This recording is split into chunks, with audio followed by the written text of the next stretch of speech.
G'day, May 40 here. So Mike Benz is the most successful figure to come out of the alt-right. He's come to dominate discussion of disinformation on a popular level, particularly with regard to Republican elites. And he was known in 2018 as Frame Game Radio.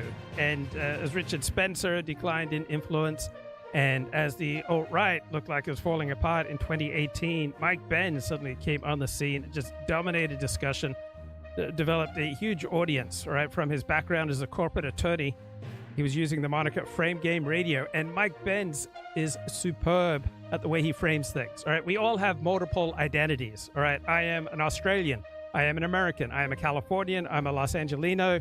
I'm a convert to Orthodox Judaism. I come from a Seventh-day Adventist upbringing. My ancestry is Irish and English.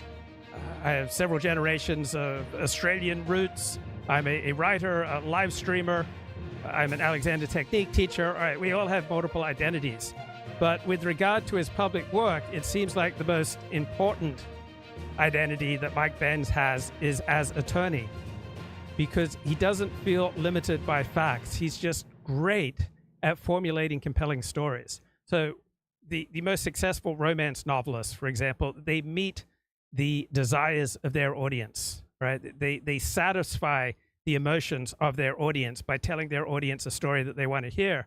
And credulous Republicans love a story about media bias and the deep state, right, infiltrating our institutions and censoring and holding down Americans and raping them. Right, the incredibly appealing story for credulous Republicans. And even if the facts out there to support the hypothesis, right, there are millions of Republicans ready to embrace this theory. So if you go to Google Scholar, right, there's zero academic interest in Mike Benz. And if you go to YouTube right now, you scroll and he's not put on TV by the major networks. The mainstream media don't regard him as an expert in anything. And so those who have expertise in the internet or in America's intelligence agencies or any of the topics that Mike Benz has become influential and famous in, nobody with expertise in these areas regards Mike Benz as an expert. And so one traditional way of understanding expert is that person who other experts regard as an expert. And so Mike Benz has come out of nowhere with his Electronic Freedom Foundation, which seems to be a one-man operation. And he just has grabbed the attention of leading Republicans, and he has helped Republicans turn back the disinformation and misinformation complex that has become so influential in the news media. So we have a story of the New York Times, how Trump's allies winning the war over disinformation. Their claims of censorship have successfully stymied the effort to filter election lies online. So nobody has been more successful in this area of turning back the misinformation industrial complex than Mike Benz. And he is beloved, all right, by Republican leaders. And Stephen Miller has adopted him. Representative Jim Jordan has adopted him. Conservative donors have adopted him. Elon Musk has adopted him. Mike Benz, writes the New York Times, a former Trump administration official who previously produced content for a social media account, Frame Game Radio, the trafficking post about white ethnic displacement. Well, there is white ethnic displacement, as there is black ethnic displacement and Asian ethnic displacement and Latino ethnic displacement. All right, all ethnic groups in some times, in some places, get ethnically displaced. More recently, Mr. Benz originated the false assertion that Taylor Swift was a psychological operation asset for the Pentagon. I find it hard to believe that Taylor Swift was a psychological operation asset for the Pentagon, but it's an immediately viscerally appealing story for Republicans. They just love this stuff. So what has led Mike Benz to be so successful? And I think a large part of it is that he does not allow himself to be limited by the facts, right? Just like the most winning, most successful attorneys simply don't allow themselves to be limited by the facts, all right? They spin a compelling story. So in August 2022, a new organization, the Foundation for Freedom Online, posted a report on its website called Department of Homeland Censorship, how DHS seized power over online speech. The group's founder, a little-known former White House official named Mike Benz, claimed to have first-hand knowledge how federal officials were coordinating mass censorship of the internet. At the heart of Mr. Benz's theory was the Election Integrity Partnership, a group created in the summer of 2020 to supplement government efforts to combat misinformation about the election that year. And so this project used Stanford University, the University of Washington, the National Conference on Citizenship, the Atlantic Council's Digital Forensic Research Lab, and Graphica social media analytics firm. At its peak, there were 120 analysts, many of whom were college students, and it tried to spot and to stop the spread of false claims about the integrity of the 2020 election. So in Mike Benz's telling, the government was using the partnership to get around the First Amendment, outsourcing warfare, similar to outsourcing warfare to the private military contractor Blackwater. And Mr. Benz's Foundation for Time advertised itself as a project of Empower Oversight, a Republican group created by former Senate aides to support whistleblower investigations. Mr. Benz had previously lived a dual life. By day, he was a corporate lawyer in New York. In his off hours, he toiled online in late 2017, first 6 months of 2018, under a social media avatar, Frame Game Radio. He was on my show half a dozen times. So I consider Mike Benz an online friend. I've had no contact with him since the middle of 2018, but we always had friendly relations, and I was impressed with his analysis. It just was so viscerally compelling. And under Frame Game Radio, he railed against the complete war on free speech, and he produced racist and anti-Semitic posts, identified himself as a one-time member of the Western chauvinist group, the Proud Boys, and as a Jew, yet he blamed Jewish groups where he and others were suspended by social media companies. Well, Jews have had disproportionate areas of influence in some parts of American life, just as Southeast Asians and Northeast Asians and West Africans have, in their own way, had disproportionate influence in various parts of American life. Warning about a looming demographic white genocide. Frame Game invented anything pro-white is called racist. Anything white positive is racist. After NBC News first reported on Frame Game Radio last fall, Mr. Benz called his Frame Game account a de-radicalization project to which he contributed in a limited manner. It was intended, he wrote on X, by Jews to get people who hated Jews to stop hating Jews. All right, that doesn't ring true to me. It seemed to be overwhelmingly a one-man operation. And there probably was an element of de-radicalization, and there was probably also an element of radicalization. So here is Mike Benz talking with Tucker Carlson. The defining fact of the United States is freedom of speech. To the extent this country is actually exceptional, it's because we have the First Amendment to the Bill of Rights. Really, is that the extent to which the United States is exceptional? I would say it is a combination of America's geography and its demography that primarily accounts for America's success. And the First Amendment and the Bill of Rights, the U.S. Constitution, I understand them as primarily a product of America's unique demography combined with its geography. We have freedom of conscience. We can say what we really think. There's no hate speech exception to that. Just because you hate what somebody else thinks, you cannot force that person to be quiet because we're citizens, not slaves. But that right, that foundational right that makes this country what it is, that right from which all other rights flow, is going away at high speed. I forgot. So there was considerable speculation back in 2018 is Hobbes. What was Norman Hobbes that he bullied Frame Game Radio offline as that he bullied the end of the Frame Game Radio account coming from the more neo-Nazi far-right perspective. I don't know if that was true, but it was a popular understanding for why Frame Game Radio left. So Frame Game had a particular frame on white identity politics that he would use in discussions with people like Greg Johnson and people who were to his right, who were more ethno-nationalist than Frame Game was. And his perspective was that, look, you and I are on a similar journey. It's just that I get off at a different destination on that journey than you do. In the face of censorship. Now, modern censorship bears no resemblance to previous censorship regimes in previous countries in previous eras.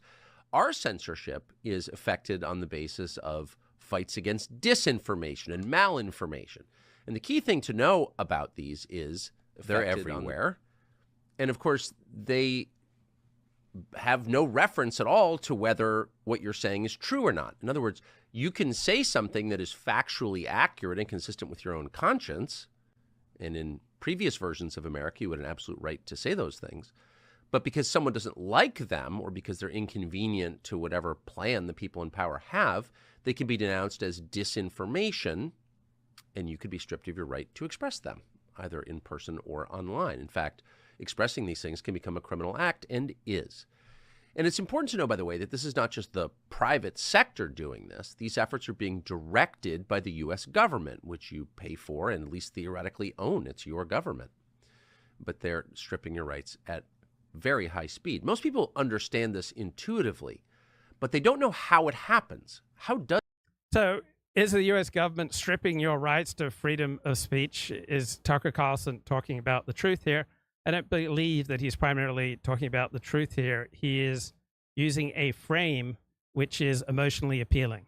Just as romance novels provide a tremendous amount of emotional satisfaction, right? The frames that Tucker Carlson uses are also tremendously emotionally satisfying, and he gets to spin such emotionally satisfying stories because Tucker Carlson, like Mike Benz, like academic Neil Ferguson, does not allow his theories to be limited by facts. Does censorship happen? What are the mechanics of it? Mike Benz is, we can say with some confidence, the expert in the world on how this happens. Mike Benz. So in truth, Mike Benz is not an expert with regard to facts. He is an expert with regard to framing and providing narratives that give his audience tremendous emotional satisfaction. Had the cyber portfolio at the State Department. He's now executive director of Foundation for Freedom Online. And we're going to Now, Mike Benz did not have the cyber portfolio at the State Department, but it sure does sound impressive, right? have a conversation with him about a very specific kind of censorship. By the way, we can't recommend strongly enough. If you want to know how this happens, Mike Benz, B-E-N-Z, is the man to read. But today we just want to talk about a specific kind of censorship, and that's censorship that emanates from the fabled military-industrial complex. Right. Mike Benz is the man to read and to follow if you want emotional satisfaction for your right-wing prejudices. Right. Nobody will satisfy these needs about the dark, deleterious powers of the deep state more effectively than Mike Benz. So there are great romance novelists who will satisfy your emotional needs for a particular story about romance and sex. Right, 50 Shades of Grey will meet your needs for stories about domination and powerful white billionaires holding you down and inflicting pain on you that in the end is just incredibly satisfying. Well, Mike Benz will do something similar. From our defense industry and the foreign policy establishment in Washington. That's significant now because we're on the cusp of a global war, and so you can expect censorship to increase dramatically. And so with that, here is Mike Benz, Executive Director of Foundation for Freedom Online. So there are all sorts of ways that you can make this argument that censorship has increased dramatically in the United States. You can also simply make a strong argument that it's never been easier to express your opinions online. We have almost as much free speech as one could expect from a large social media platform on X. Right? You couldn't really expect more than you get on X. And you also have considerable free speech on Rumble and on Odyssey. And Mike, thanks so much for joining us. And I just can't overstate to our audience how exhaustive and comprehensive your knowledge is. So it helps to know what your hero system is. What's most important to you? Is it success? Is it popularity? Is it influence? Is it telling the truth? So my conception of myself is that pretty much close to the top of my hero system is telling the truth. And so with the exception of a handful of relationships, right, I am primarily interested in telling the truth. I regard Mike Benz as a friend, even though we've had no contact since his Frame Game radio days, but we were on incredibly friendly terms for a few months in 2018.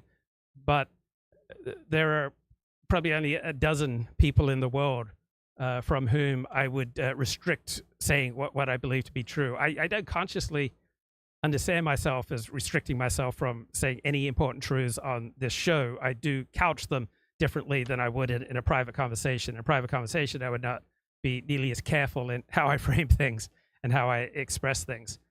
So with rare exceptions, all right, I'm going to say what I believe to be true. I'm going to be willing to tick off my audience, my closest online friends. All right, I've never met, for example, Elliott Blatt or Glib Medley in person, but they're incredibly important online friends to me. But I would never restrict myself from saying anything that I believe to be true to retain the good opinion of Elliott Blatt or Glib Medley. Is on this topic, it's almost unbelievable. And so, if you could just walk us through how the foreign policy establishment there, I think, is a giveaway word. It's almost unbelievable.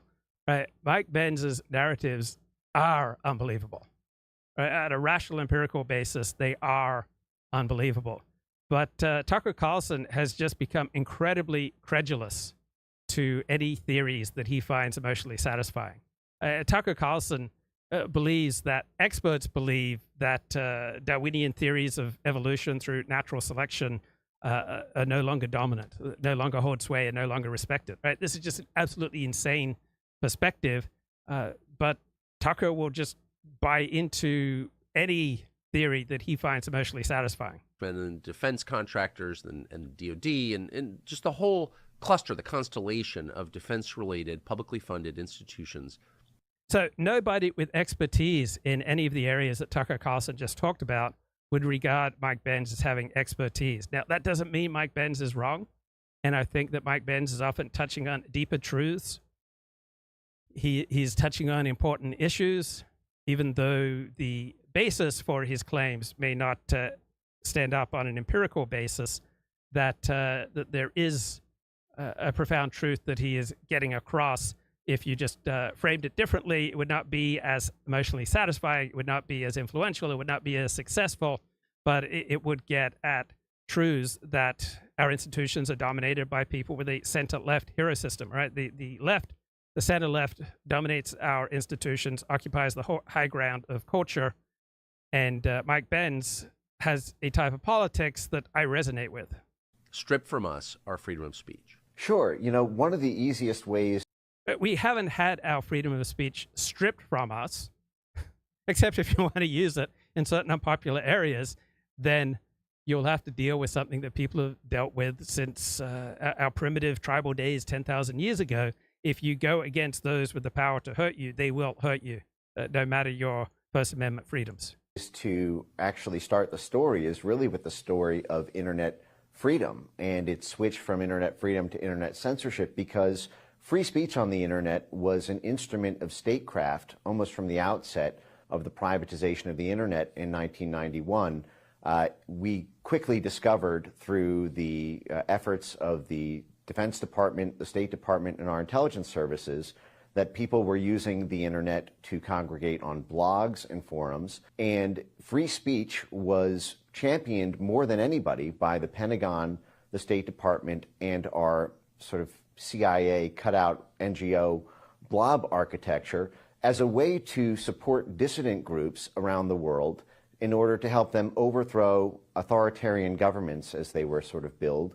Essentially, the internet free speech allowed kind of insta-regime change operations to be able to facilitate the foreign policy establishment's State Department agenda. Google is a great example of this. Google began as a DARPA grant by... Okay, do you think that's empirically true? Do you think that our Defense Department, State Department, government looked at the internet and its free speech primarily as a very effective tool for overthrowing foreign governments that violated America's hero system? Right. I don't think that's true. I think there are probably elements of that are true. Google is not primarily a development of the CIA. Right. That's incredibly provocative, perhaps emotionally appealing for some people framing, but not empirically true. Larry Page and Sergey Brin, when they were Stanford PhDs, and they got their funding as part of a joint CIA-NSA program to chart how, quote, birds of a feather flock together online through search engine aggregation. And then 1 year later, they launched Google and then became a military contractor quickly thereafter. They got Google Maps by purchasing a CIA satellite software, essentially. And the ability to track, to use free speech on the internet as a way to... Okay, so nobody with expertise in the history of Google would echo Mike Benz's analysis here. Doesn't mean he's wrong. It's just worth noting, right? He is framing things in an incredibly provocative way to support a provocative, emotionally appealing thesis for his Republican audience that nobody who is grounded in the empirical facts of Google's history would respect. To circumvent state control over media in places like Central Asia or all around the world was seen as a way to be able to do what used to be done out of CIA station houses or out of embassies or consulates in a way that was totally turbocharged. And all of the internet free speech technology was initially created by our national security state. VPNs, virtual private networks, to hide.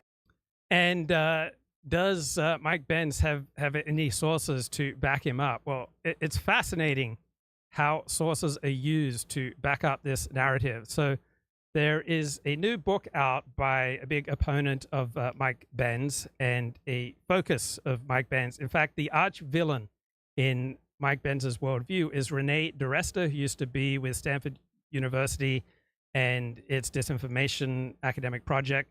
So Renee DiResta is 43 years of age. She's come out with a new book called Invisible Rulers, The People Who Turn Lies into Reality. And so this is what she wrote about Mike Benz in her book. So I'm not an expert on the things that Mike Benz is talking about. I'm fairly well read for an amateur, but I completely lack expertise here. In all likelihood, you're not an expert in the things that Mike Benz is talking about and the things that Renee DiResta talks about. So we have to use some rough heuristics to try to figure out who is telling us more of the truth. If you're right wing, in all likelihood, my audience is overwhelmingly right wing. It's 99% male. Mike Benz's presentation is emotionally appealing, but is it factual? Is it truthful? So this is what Renee DiResta, who I think is her politics are center left, is what she writes in her new book, Invisible Rulers, The People Who Turn Lies into Reality. And her book and her public presentation and her narratives are not nearly as emotionally appealing, certainly for right wingers, as Mike Benz's narratives, but are they more accurate? So she wrote, when attorney turned speechwriter Mike Benz, and if you know attorneys, you know how good the good attorneys, the great attorneys are at framing things. All right, so historians, I'm thinking of one in particular who got in trouble for the dishonest way that he would frame things and present things in his works of history. All right, people who get in trouble for the way they frame things. Journalist Stephen Glass, who made up a whole bunch of stories. All right, he then went to law school. And historians who got into trouble for the lack of a factual basis for their framing in their works of history, they then go into law, where framing things, even against the facts, is often a winning formula. So when attorney turned speechwriter Mike Benz set his sights on convincing American conservatives that a vast collusion operation had deprived Donald Trump of his rightful victory in 2020, this is an enormously appealing narrative for conservatives. If you want to be successful as an activist, as a live streamer, as an online personality, all right, you want to identify who your audience is and then feed them what they want to hear. Despite his social media boasting, Mike Benz hadn't actually run cyber at state. So who do you think is telling the truth? Mike Benz when he says he ran cyber at state, or Renee DiResta who says he hadn't run cyber at state? I don't have enough facts to adjudicate, but my sense is that Renee DiResta is more accurate, just as Mike Benz's narratives are more emotionally appealing to me. He'd been the Deputy Assistant Secretary for International Communications and Information Policy in the Bureau of Economic and Business Affairs for approximately 3 months. All right, so do you really think that a guy who is the Deputy Assistant Secretary for International Communications and Information Policy in the Bureau of Economic and Business Affairs for approximately 3 months, do you really think that that guy ran cyber at state? And that position followed a year as a speechwriter for Secretary of Housing and Urban Development Ben Carlson. But no matter, after leaving government, Mike Benz simply created an email address, reserved a domain name, and embarked upon a new career as a former cybersecurity expert. So what makes Mike Benz a cybersecurity expert? Essentially, the success of the narratives that he presents. The man whose prior attributable online presence had been scrubbed down to little more than a Pepe the Frog throw pillow Pinterest spinboard was now the head of what he called the Foundation for Freedom Online. So what do you think comprises the Foundation for Freedom Online? I suspect it's about the same size as that whole group of people behind the de-radicalization project of Frame Game Radio, of which he was just a small part. So Mike Benz is seemingly the sole employee of the Foundation for Freedom Online. He reinvented himself as Mike Benz Cyber on social media, and he set about proclaiming that he was going to expose the crime of the century. So what do you think are the odds that Mike Benz has exposed the crime of the century, as opposed to Mike Benz has presented incredibly appealing narratives about a purported crime of the century? So count me as skeptical that Mike Benz has exposed the crime of the century. Count me as believing that he's been incredibly successful at presenting himself as exposing the crime of the century. Your IP address, tour the dark web to be able to buy and sell goods anonymously, end-to-end encrypted chats. All of these things were created initially as DARPA projects or as joint CIA-NSA projects to be able to help intelligence-backed groups to overthrow governments that were causing a problem to the Clinton administration or the Bush administration or the Obama administration. And this plan worked magically from about 1991 until about 2014. So do you think Jordan Peterson, Dennis Prager, other gurus online, do you think that they would be nearly as successful if they allowed their theories to be limited to the facts? Right? They would not be nearly as successful. They would not have as much fame. They would not have as much influence.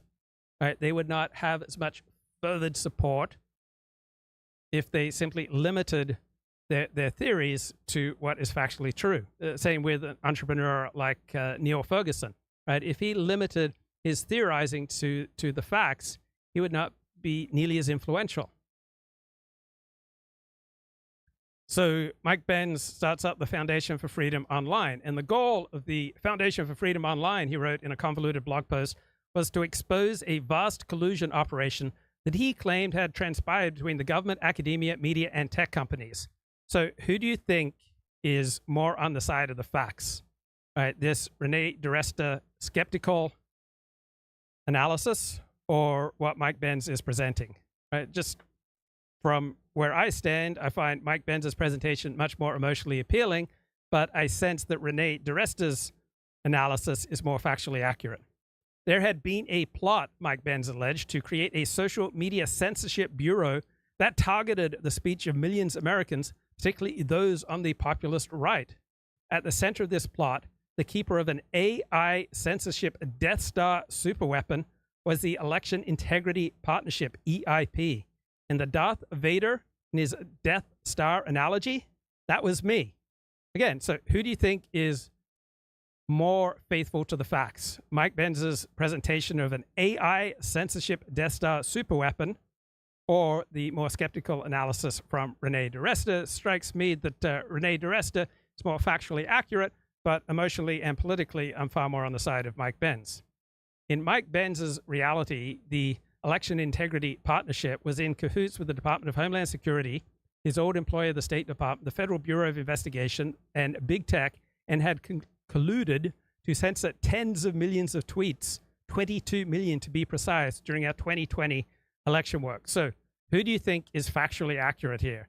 Mike Benz and his charge that Renee DiResta and the Election Integrity Partnership had censored 22 million tweets, or Renee DiResta's more skeptical analysis? All right, I will side on a factual basis with Renee. I will side with Mike Benz on an emotional and partisan political basis with Mike Benz. In his more bombastic media appearances, so does that description, do you think that is a fair description of Mike Benz's commentary? Right, I think that is a fair description of much of his commentary. The number ballooned to hundreds of millions or even billions of posts that we'd supposedly nuked from the internet via some sort of shadowy special access to internal systems of government and tech. So who do you think is accurate here? Mike Benz, when he claims that Renee DiResta and the Election Integrity Project had nuked billions of social media posts? Or do you think Renee DiResta's more skeptical analysis is more factually correct? All right, again, factually, I got to side with Renee DiResta. Emotionally and on a partisan political basis, I feel the appeal primarily of Mike Benz's analysis. When there began to be an about face on internet freedom and its utility. Now, the high watermark of the sort of internet free speech moment was the Arab Spring in 2011, 2012, when you had this. And chat says, I feel like Tucker Carlson would know what the CIA was up to based on his father's connections there. I don't think so. Yeah, his father had some connections to the CIA, but Tucker's claims about the CIA just frequently seem absurd. I mean, Tucker's absolutely convinced that the CIA murdered John F. Kennedy. On what basis? Someone with some connection to the CIA told Tucker that the CIA had murdered John F. Kennedy. The claim just doesn't stand up to any analysis. But for Tucker, it's immediately emotionally appealing. One by one, all of the adversary governments of the Obama administration, Egypt, Tunisia, all began to be toppled in Facebook revolutions and Twitter revolutions. And you had the... Okay, so was it really Facebook and Twitter that toppled these governments? Or were Facebook and Twitter simply tools like cell phones or fax machines, or the Ayatollah Khomeini's rise to power in Iran, right? That was powered by the popularity of his cassette tapes. So technology was an adjunct to the overwhelming popular sentiments of feeling just sick and tired of their corrupt rulers. State Department working very closely with the social media companies to be able to keep social media online during those periods. There's a famous phone call from Google's Jared Cohen to Twitter to not do their scheduled maintenance so that the preferred opposition group in Iran would be able to use Twitter to win that election. So it was an free speech. So how factual do you think Mike Benz's pronouncements are here? Or does he remind you of an attorney, say a personal injury attorney, arguing for his client who had a slip and fall on a public street where he tripped on a break in the pavement that was about 1 inch high and tripped, fell, and broke his knee. And the personal injury attorney recognizes that this, with all slip and fall cases, is a matter of shared negligence, that the person who tripped and fell bears some responsibility for his trip and fall, but it's very much in the interests of the plaintiff attorney to place as much of the blame for the trip and fall on the defendant so that he can extract as much money as possible. Seems like Mike Benz is trying to extract as much support as possible from his target audience, Republicans. So according to Mike Benz, government actors had told the Election Integrity Project via secret systems what needed to be suppressed, and we had passed these demands on to big tech companies. This effort, Mike Benz claimed, had prevented people from seeing entire narratives during the 2020 election. We had pre-censored discussion that predicted the possibility of election fraud.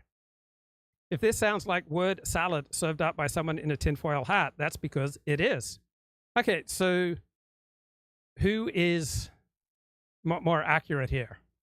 Mike Benz or Renee DiResta? So on an empirical basis, I'm going to side probably 75-25 with Renee DiResta. When we saw his early post targeting the Election Integrity Project's work in August 2022, we laughed. His source for this list of crazy allegations was something that we had written ourselves, 292-page final report describing our work, released publicly in March 2021, widely covered by the media and posted publicly to our website for a year and a half before he discovered it. But accuracy wasn't Mike Benz's objective, storytelling was. So what do you think is Mike Benz's primary objective? Is it accuracy or is it storytelling? Here I would side 100% with Renee DiResta, right? His objective is storytelling. Same with Tucker Carlson. It's not necessarily accuracy. So Mike Benz was picking out random phrases and numbers from within our report's pages and then reassembling them into a sordid spy thriller. this Renee DiResta analysis strikes me as accurate. Driving this drama was a compelling trope. The man or woman behind the curtain secretly steering world events unbeknownst to the powerless targets. Right, Mike Benz's long expose were the alternate history of a fantasy world. They included a specific set of villains, real people reduced to avatars whose lives could be mined for further plot points to generate maximum outrage, engagement, and revenue. So do you think that Mike Benz is primarily acting to create narratives that generate maximum outrage, engagement, and revenue? Yes, just like a Ben Shapiro or Dennis Prager. I think this is an accurate analysis. His followers and subscribers would enjoy the equivalent of a multi-season drama. But unlike the Star Wars or Game of Thrones, the audience could inhabit the universe and help harass the villain online and off. Well, Mike Benz has been incredibly successful helping Republicans undo the Disinformation Project, and the Disinformation Project was overwhelmingly aligned against the interests of Republicans. Right? It wasn't just about disinformation. It was also often an incredibly partisan project. And so from what I know, I have more political support for Republican efforts to reduce the influence of the Disinformation Project than I do with Renee DiResta's efforts. Speech was an instrument of statecraft from the national security state to begin with. All of that architecture, all of the NGOs, the relationships between the tech companies and the national security state had been long established for freedom.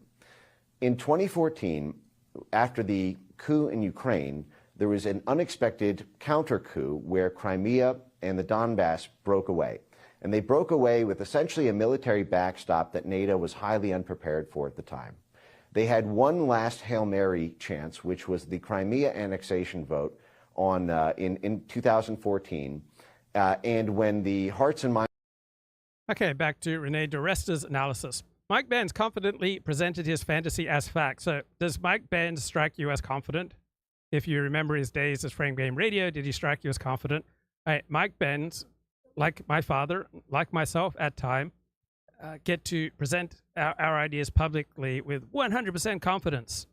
Right? Mike Benz presents himself as the hero, drawing heavily on the whistleblower trope to sell it. Does that strike you as an accurate analysis? Rings true to me. Some right-wing media interviews, Mike Benz postured as an ex-government insider who'd seen terrible abuses in his 3-month tenure at the State Department.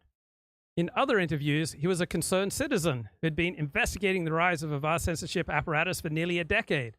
In still others, he was a diplomat offended on behalf of supposedly silenced global populist leaders like India's President Modi, or a chess champion who had seen the board several positions out and deduced that an AI censorship Death Star superweapon was about to destroy the First Amendment in America. He is great at spinning narratives, and many of them I have tremendous sympathy with. And I regret that the empirical basis for these narratives often seems to be lacking. Those of us who had worked on Election Integrity Project noticed that his sustained effort to get attention, but the attempt to retcon, right, to reconsider our very public work into some secret conspiracy screamed crank. We thought that no reasonable person would take it seriously. We were wrong. Well, people will take seriously those narratives that are most appealing, even if they lack the factual basis. One challenge of refuting conspiracy theory propaganda is that its authors often present their claims in what is known as a gish gallop, a litany of allegations so numerous that the target is temporarily paralyzed, unable to decide what to respond to first. So does this strike you as an accurate analysis of what Mike Benz does? He spills out a litany of allegations so numerous that the target is temporarily paralyzed, unable to decide what to respond to first. Right, that strikes me as an accurate analysis. It takes an extraordinary amount of time to address them point by point, since some are based on twisted or decontextualized grains of truth. And so it was with Mike Benz. That strikes me as an accurate analysis, even though I side on a political and partisan basis with Mike Benz's work. The election integrity partnership work that Mike Benz refashioned into a plot had taken place in 2020 when the government bureaucracies were run by Trump appointees. In Mike Benz's alternate universe, the government had been in the tank for Joe Biden. Well, we do know on the basis of donations that 95% of federal employees donated to Joe Biden rather than Donald Trump. So there is more truth to Mike Benz's analysis in this area, I think, than Renee DiResta gives him credit for. There was no secret access to internal systems or data portals. Right? These Stanford projects had no government funding, although Stanford and the University of Washington did subsequently receive a National Science Foundation grant to study rapid responses to rumors in late 2021. So this was a grain of truth that Mike Benz twisted to label us government-funded censors and to imply that we had been rewarded for helping Biden win. So Republicans have been successful launching lawfare against these type of projects, and so they've almost all shut down because it's simply too costly to legally defend their work against Republican House of Representative subpoenas and lawfare. The soon-to-be infamous 22 million statistics he bandied about had nothing to do with anything getting censored. It was a figure from a table in our report calculated well after Election Day that tallied the number of tweets discussing the prominent election rumors we'd studied. So this simple act of addition was then refashioned into evidence of a plot in his alternate reality. Online cranks are a dime a dozen, but it quickly became clear that the Foundation for Freedom Online was linked to a broader network of right-wing advocacy organizations with ties to a small group of congressional partisans. All right, Benz had a limited understanding of the cyber topics he presented himself as an expert in, but with the backing of a partisan machine, he was able to step into the role of spokesperson for the grievance and was rewarded with glowing profiles that bolstered his credibility. All right, there are 0 glowing profiles of Mike Benz in the mainstream media, but in partisan right-wing media, he gets considerable praise. Of the people of Crimea voted to join the Russian Federation. That was the last straw for the concept of free speech on the internet in the eyes of NATO. As they saw it, the fundamental nature of war changed at that moment. And NATO at that point declared something. Right. You think that that was the last straw for NATO's perspective on free speech? And do you really believe that war completely changed in 2014? All right. These strike me as simply absurd arguments. That they first called the Gerasimov Doctrine, which is named after this Russian military general who they claimed made a speech that the fundamental nature of war has changed. You don't need to win military skirmishes to take over Central and Eastern Europe. All you need to do is control the media and the social. So did you hear about that New Yorker cartoon that shows one Russian tank commander talking to another somewhere in Poland, and they're smoking cigarettes, and one Russian says to the other, well, but we lost the information war, right? Do you really think that the nature of war changed in 2014 due to social media, right? Count me skeptical. So here's Renee DiResta. An absurd alternate history overwhelmingly sourced to one man proliferated. Far-right outlets, influencers, and media were thrilled to give Mike Benz's claims airtime. Some people on the internet are saying that Stanford censored tens of millions of your tweets. Some people are saying Stanford rebooted the CIA mind control project. Steve Bannon, Sebastian Gorka, John Solomon eagerly had Mike Benz on as a guest. Narrative laundering began, an old propaganda strategy in which claims attributed to a seemingly authoritative source appear in one small outlet, then propagate across a daisy chain of ideologically aligned outlets, each citing the last. It goes something like this. Outlet B repeats a baseless claim but attributes it to Outlet A. Outlet B is just reporting on the reporting. Outlet C can then cite Outlet B, and so on. Few readers will take the time to look at the original source material if they trust the outlet restating the claim. The repetition gives the impression that the story is important and ensures it remains on the audience's mind. But today, narrative laundering across propaganda rags is only half the ballgame. There's also the social media rumor mill. Several of the repeat spreader influencers described in the Election Integrity Project's report, the pivotal figures who repeatedly helped election rumors go wildly viral, shared the coverage of Mike Benz's claims. They reframed our work, summarizing their demonstrated massive reach as preemptively targeting them, suppressing them, and alleging that we were motivated by an anti-conservative bias. And these allegations went viral. Well, I'm pretty sure that members of the Stanford Election Integrity Project were highly unlikely to vote Republican.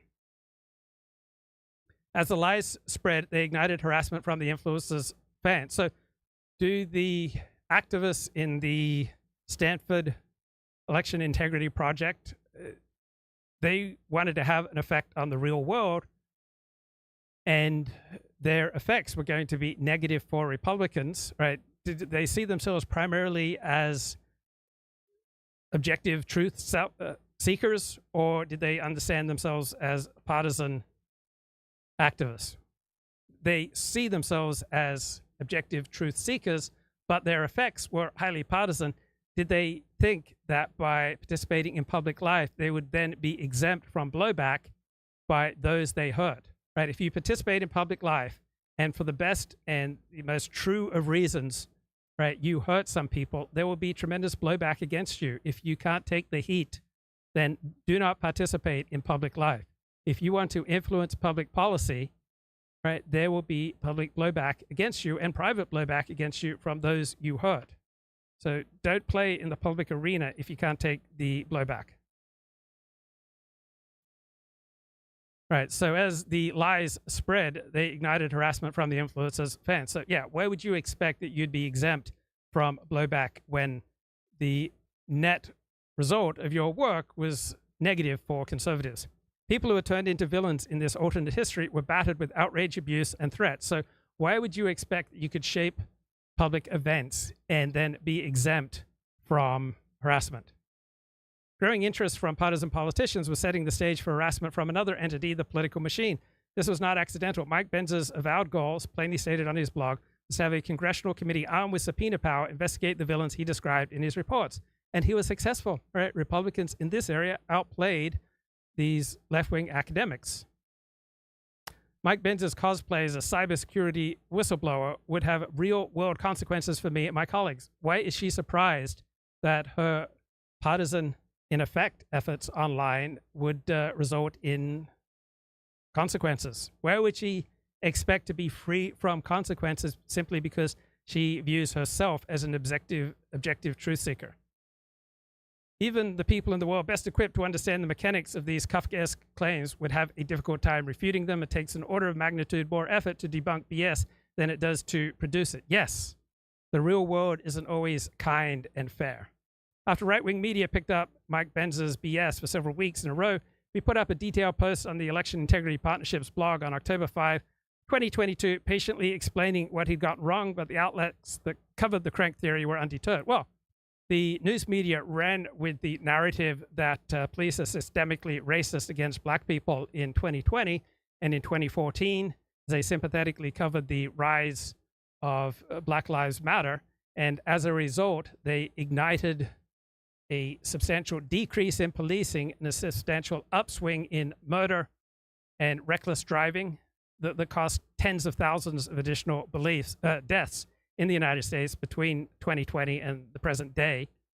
And even though these narratives were factually false, right, it didn't stop them influencing police to back off on policing. It did not matter to Jack Posobiec or to Mike Benz what the cost of their lives was for the people they targeted and speared.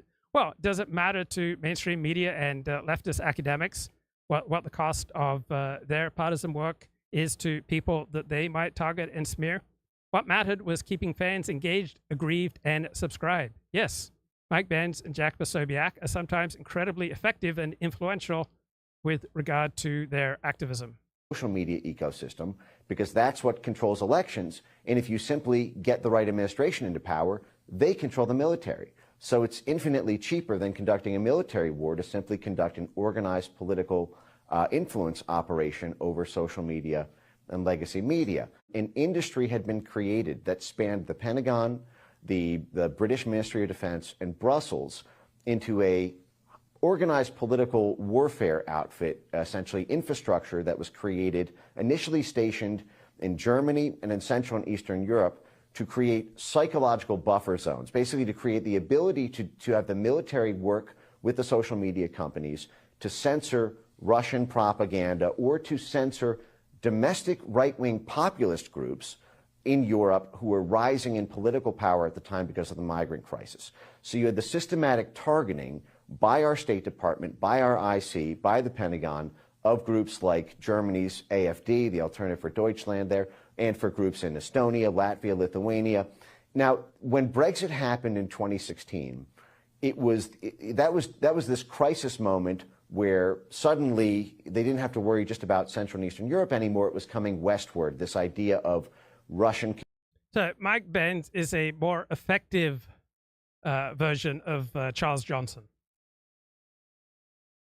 Right, back to Renee DiResta's analysis. Mike Benz, who'd been trying to make Matt Taibbi notice him for weeks, seized the opportunity to effusively praise Matt Taibbi's work for a long, embarrassing moment before letting the audience know that it was actually he, Mike Benz, who had all of the missing pieces of the puzzle. So do you believe that Mike Benz has all the missing pieces of the puzzle? Detailing the evil cabal censoring right-wing speech. I can tell you literally everything Mike Benz told Taibbi, promising him that he would have superpowers at the end of the conversation.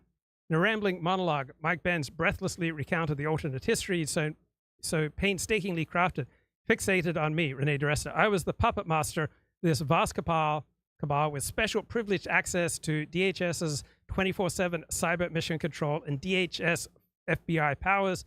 My supposed powers came with a secret deputization of authorizing me to censor 22 million tweets he burbled, dropping the twisted statistic he'd harped on for months on his blog. Then he ran through the laundry list of conspiracy theories he'd been feeding right-wing media. Basking the audience's attention, he enthusiastically upped the number of posts we'd censored to hundreds of millions. Wow, Matt Taibbi solemnly replied, as if he were Bob Woodward speaking to Deep Throat in an underground DC parking lot. This is a scale of censorship the world has never experienced before, Benz exclaimed. A few days later, on March 9, 2023, Matt Taibbi and Michael Schellenberger testified in a public hearing before Jim Jordan and his select subcommittee on the weaponization of the federal government. Under oath and in chaotic written testimony, the two witnesses regurgitated Mike Benz's claims, the nonsense about millions of tweets and targeting of conservatives, my supposed undisclosed CIA ties. All right, she had worked as an intern for a few months at the CIA. For all the rest of the BS now entered into the congressional record as if they'd uncovered it while sleuthing through Twitter's files. The appearance made Mike Benz's dream of congressional hearings before a subcommittee with subpoena power, stated goal in his first blog post, come true. Control over hearts and minds. And so Brexit was June 2016. The very next month at the Warsaw Conference, NATO formally amended its charter to expressly commit to hybrid warfare as this new NATO capacity. So they went from, basically 70 years of tanks to this explicit capacity building for censoring tweets if they were deemed to be Russian proxies. And again, it's not just Russian propaganda. These were now Brexit groups or groups like Matteo Salvini in Italy or in Greece or in Germany or in Spain. So I think Mike Benz is onto something in that elites in power don't want to lose power, and they will use powers at their disposal to try to maximize their own hero system and their own personal interests. And ruling elites in the United States and in Europe understand a populist revolution will diminish their power and tarnish their particular hero system. And so they are going to use tools at their disposal to maximize their own goals and their own interests. Back to the New York Times here. After NBC News first reported on his frame game radio persona last fall, Mike Benz called the account a de-radicalization project to which he contributed in a limited manner. Right? Do you think that's truthful? Right? I don't. I think he was overwhelmingly the man behind frame game radio. It was intended, he wrote on X, by Jews to get people who hated Jews to stop hating Jews. Toward the end of 2018, Mike Benz joined the Trump administration. So he abandoned frame game radio in something like June of 2018. And then at the end of 2018, he joined the Trump administration as a speechwriter for Ben Carlson. His posts as frame game radio were discovered by a colleague brought to department management. As the election between Trump and Biden heated up, Mike Benz joined Stephen Miller's speechwriting team at the White House. He was there in the early days of the effort to keep Mr. Trump in power. He was involved in the search for statistical anomalies that could purport to show election fraud.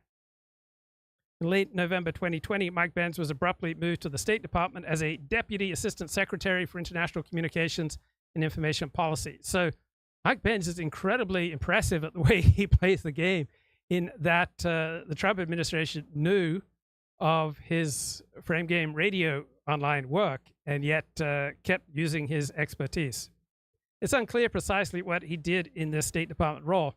Mr. Benz has since claimed that the job, which he held for less than 2 months, gave him his expertise in cyber policy. Now, do you believe that that's true, that his position for less than 2 months gave him expertise in cyber policy. Mike Benz's report gained national attention when a conservative website, Just the News, wrote about it in September 2022. And Mike Benz then came to the attention of leading Republicans who were happy to enlist his narratives. In Mike Benz's telling, the government was using the partnership to get around the First Amendment, like outsourcing warfare to the private military contractor Blackwater.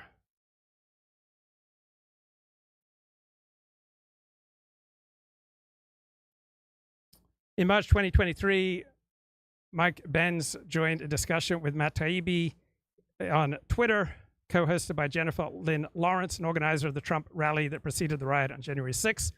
As Matt Taibbi described his work, Mr. Benz jumped in. I believe I have all the missing pieces of the puzzle. There was a far broader scale of censorship the world has never experienced before, he told Taibbi, who made plans to follow up. Later, Schellenberger said that connecting with Benz had led to an aha moment. The clouds parted and the sunlight burst through the sky. So I recognized a year or two ago that Schellenberger is incredibly credulous. Even though I agree with his politics, I just don't find him particularly dedicated to truth. So for Schellenberger, the clouds parted when he heard Mike Benz's narratives. The sunlight burst through the sky. It was like, oh my gosh, this guy is way, way farther down the rabbit hole than we even knew the rabbit hole went. A week after that online meeting, Taibbi and Schellenberger appeared on Capitol Hill as star witnesses for the Select Subcommittee on the Weaponization of the Federal Government. Mr. Mike Benz sat behind them, listening as they detailed parts of his central thesis. This was not an imperfect attempt to balance free speech with democratic rights, but a state-sponsored thought policing system. All right, let's get a little bit more here from Mike Benz on Tucker. With the Vox Party. And now at the time, NATO was publishing white papers saying that the biggest threat NATO faces is not actually a military invasion from Russia. It's losing domestic elections across Europe to all these right-wing populist groups who, because they were mostly working-class movements, were campaigning on cheap Russian energy at a time when the U.S. was pressuring this energy diversification policy. And so they made the argument, after Brexit, now the entire rules-based international order would collapse unless the military took control over media, because Brexit would give rise to Frexit in France with Marine Le Pen, to Spexit in Spain with the Vox Party, to Italexit in Italy.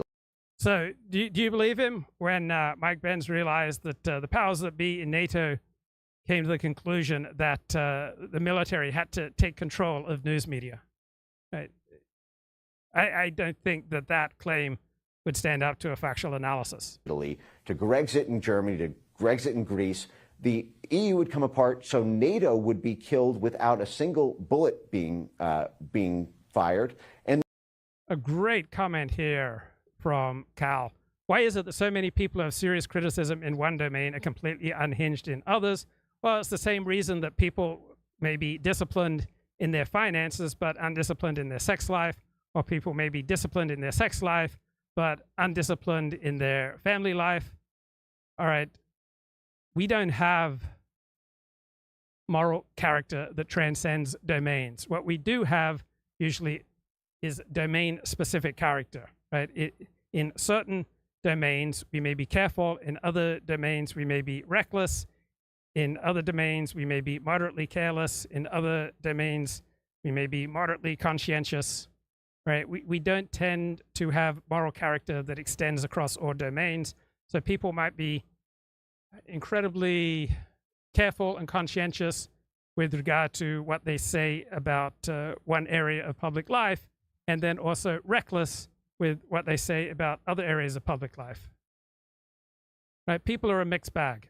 And then not only that, now that NATO's gone, now there's no enforcement arm for the International Monetary Fund, the IMF, or the World Bank. So now the financial stakeholders who depend on the battering ram of the national security state would basically be helpless against governments around the world. So from their perspective, if the military did not begin to censor the internet, all of the democratic institutions and infrastructure that gave rise to the modern world after World War II would collapse. So you can imagine the reaction may I ask you to 5 months pause later, Donald Trump won the 2016 election.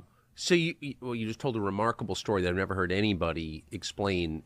Do you know why nobody's ever explained that story? You know why no one else has had that remarkable story? Because it's not factually empirically true. As lucidly and crisply as you just did. But did anyone at NATO or anyone at the State Department pause for a moment and say, wait a second, we've just identified our new enemy as democracy within our own countries? I think that's what you're saying. They feared that the people, the citizens of their own countries would get their... Right. You think there is ever a time when people in power did not fear that people in their own countries would seek to reduce their power and their influence and to tarnish their particular hero system? Right. I don't think that's ever happened. ...way, and they went to war against that. Yes. Now, there's a rich history of this dating back to the Cold War. The Cold War in Europe was essentially a similar struggle for hearts and minds of people, especially in Central and Eastern Europe. Yes. Right. Are you familiar with attorneys and their style of argumentation before a jury? Right. Attorneys win not necessarily on the basis of fidelity to facts, but on the basis of how effectively they can sell their narrative and deconstruct the narrative of the opposition. So that's why out of all of Mike Benz's identities, the identity of attorney seems most applicable to what he's doing here. Right? He's framing a particular narrative and deconstructing competing narratives. He's creating an incredibly appealing narrative for a certain audience. In these sort of, Soviet buffer zones. And, starting in 1948, the national security state was really established then. You had the 1947 Act, which established the Central Intelligence Agency. You had, this new world order that had been created with all these international institutions. And you had the 1948 UN Declaration on Human Rights, which forbid the territorial acquisition by military force. So you can no longer run a traditional military occupation government. So notice that Ukraine has taken over some of Russian territory, and nobody seems to be particularly outraged because they understand it happened in the context of Russia invading Ukraine. So too, Israel sees the Golan Heights and the West Bank and Gaza as a result of Arab nations such as Egypt, Jordan, and Syria declaring war on Israel and trying to wipe out the Jewish state. So when other nations attack you, you fight back and win and take some of their territory. It shouldn't be outrageous to me that you impose a price on other nations for invading you. Government in the way that we could in 1898, for example, when we took the Philippines. Everything had to be done through a sort of political legitimization process whereby there's some ratification from the hearts and minds of people within the country. Now, often that involves simply puppet politicians who are groomed as a...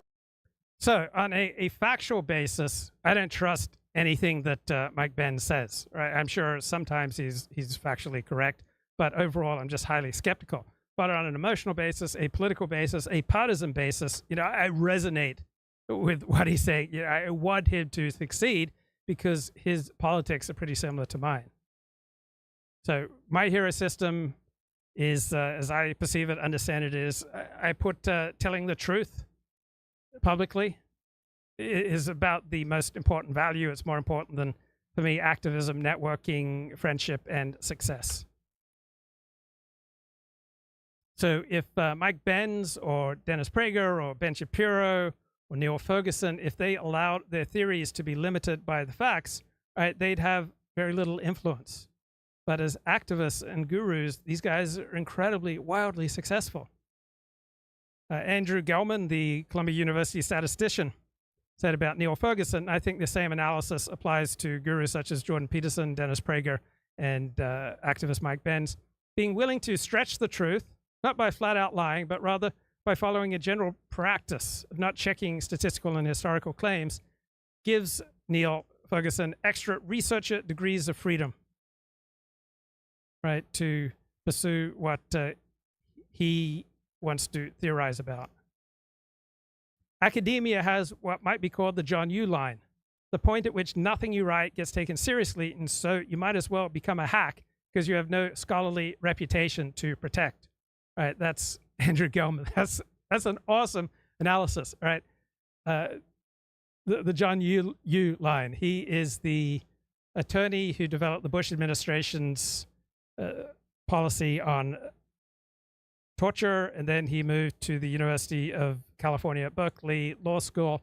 And it's impossible to take John Yoo seriously as an academic, right, as someone who's pursuing facts, because he's become such a hack that nothing he says can be taken seriously. And so too with Mike Benz. Nothing he says can be taken seriously at this point because he's so willing to stretch the truth. And you could apply the same analysis to Neil Ferguson's public work over the past 15 years. Here's Andrew Gelman on Neil Ferguson. Neil Ferguson is not a flaming homophobe or a shallow historical determinist. Rather, he simply misjudged his audience and threw them some academic frat boy style humor that he mistakenly thought that they'd enjoy. So that's after Neil Ferguson said that you can understand John Maynard Keynes's policies on the basis that Keynes was a homosexual and therefore he didn't care about the future. So on a factual basis, and so for academics, for experts, and for the mainstream media, the success of Mike Benz completely defies understanding. So he most resembles gurus like Jordan Peterson, Dennis Prager, Ben Shapiro, and activists like Schellenberger and John Yoo, right, in refusing to allow facts to limit his theories. Right, like the best-selling romance novelist, Mike Benz satisfies the imaginative needs of his audience, Republicans, that there is some kind of shadowy deep state holding them down and raping them, right? He is successful because he's useful, meets the needs of his audience, and he helps Republicans meet their goals, right? He's a successful activist like a Chris Rufo. And Mike Benz has powerful supporters, such as Republican Congressman Jim Jordan.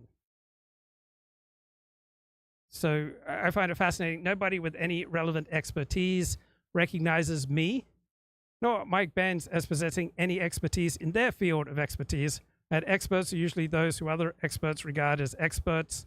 Unlike me, Mike Benz has been incredibly influential. So here's my favorite frame for these kind of discussions.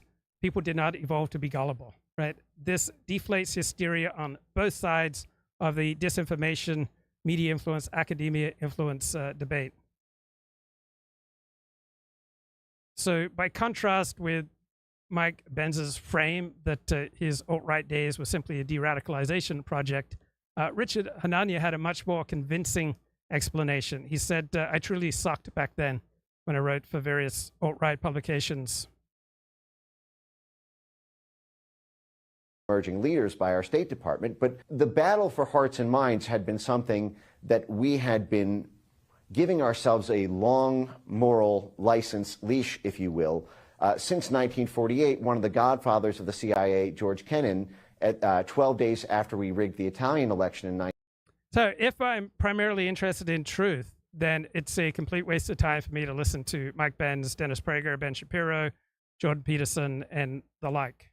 If I want to understand influence and how gurus and activists work, right, then I have to listen to them through a highly skeptical frame. 1948, by stuffing ballot boxes and working with the mob, we published a memo called The Inauguration of Organized Political Warfare, where he said, listen. So I loved having Frame Game Radio, aka Mike Benz, on my show in 2018. So I was not as skeptical and I was not as clear in my thinking in 2018. So I regard the look forward of post 2020 as much more clear and appropriately skeptical in my thinking. And I will give much of the credit to the podcast Decoding the Gurus. It's a mean old world out there. We at the CIA just rigged the Italian election. We had to do it because if the communists won, maybe the... So if I'm primarily interested in truth, I find it unbearable listening to this Mike Benz analysis. And so some days I just simply don't have the patience for this kind of nonsense. Right. Is there a sexier woman in politics than Sarah Isgur? I just love her work.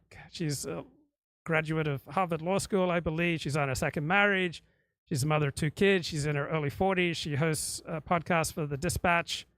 And here she's talking with Jonah Goldberg and Megan McArdle about David French.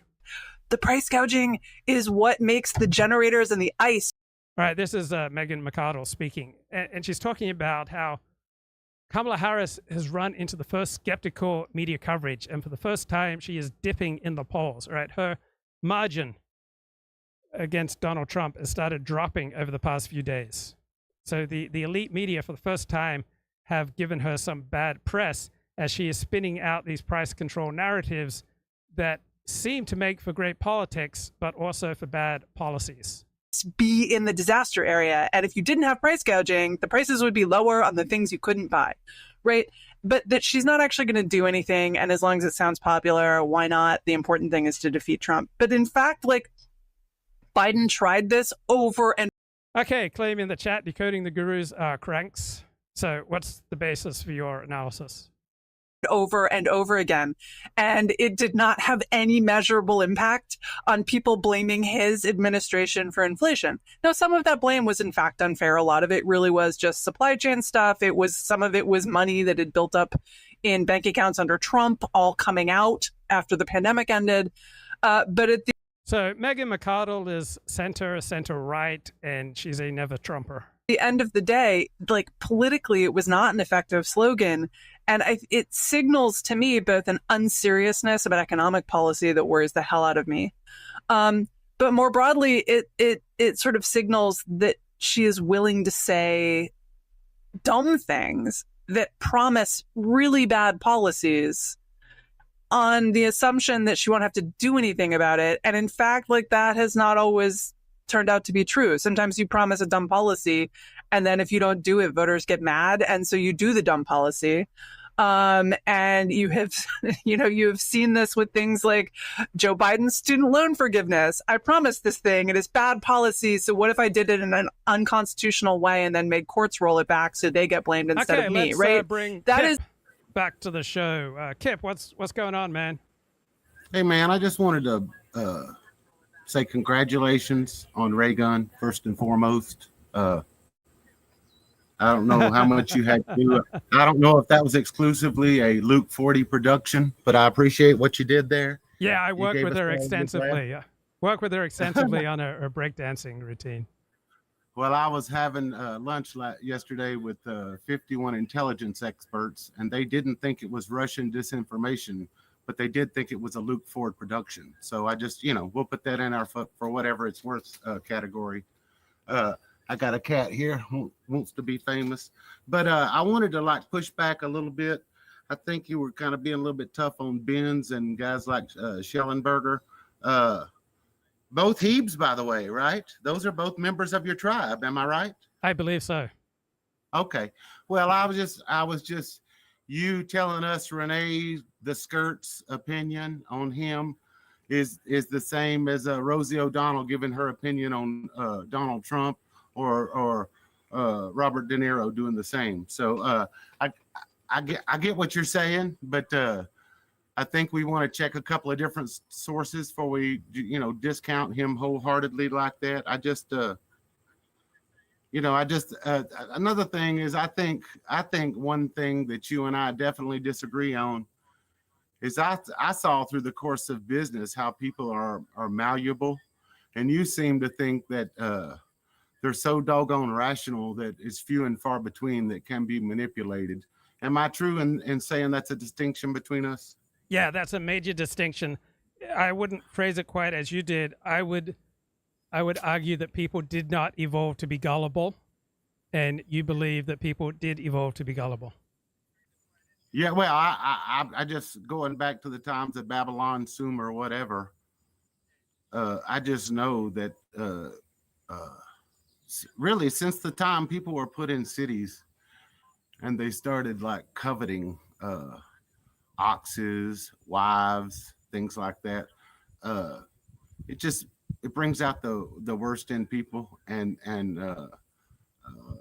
people are very I guess early on people found out how manipulable people are, and it's been going on, for a long time. So this is nothing new. But what I just wanted to play for you is the first three opening sentences of Edward Bernays' book from 1928. Could I do that for you? Yes, please.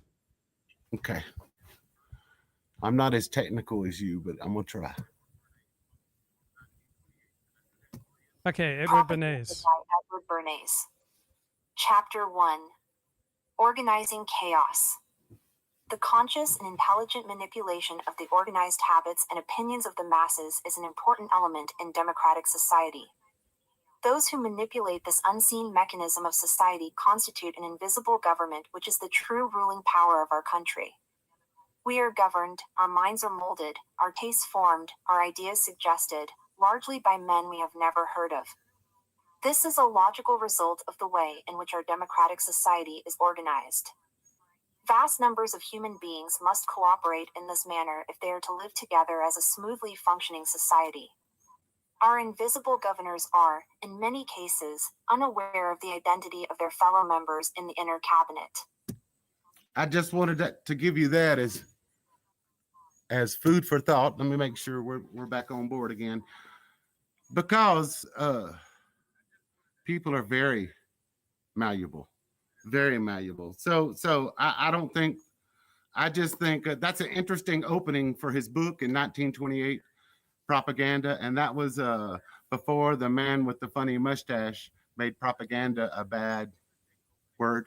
So what's interesting is when you talk to an Edward Bernays or Carol Quigley, any of these historian types,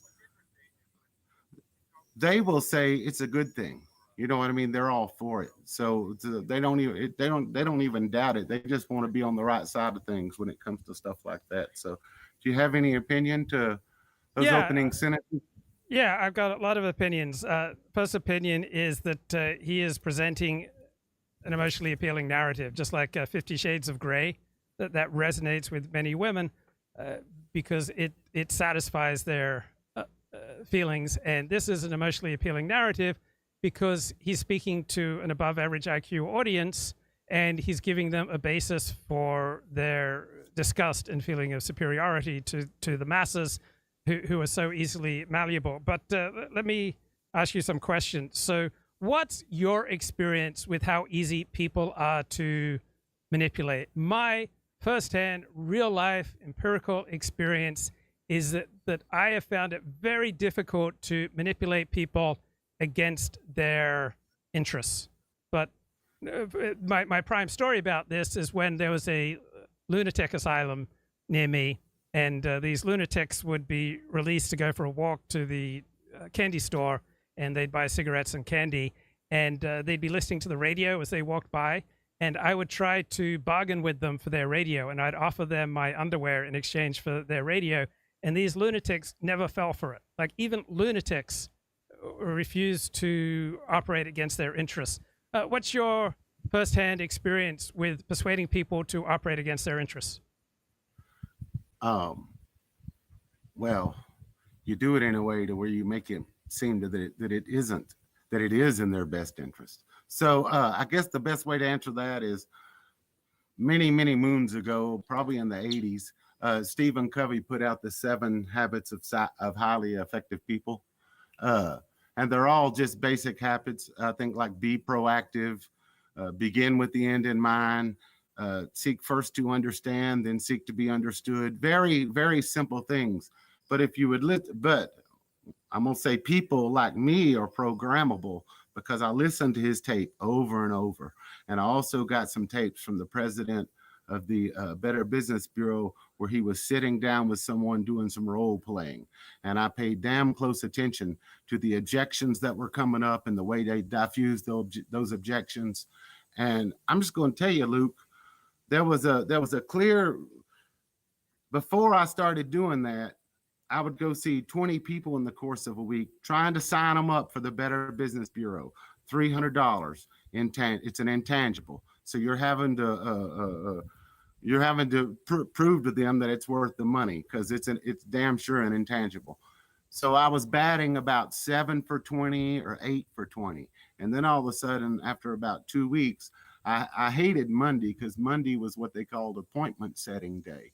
And I liked Tuesday through Friday. That was actually dealing with the people out in the field.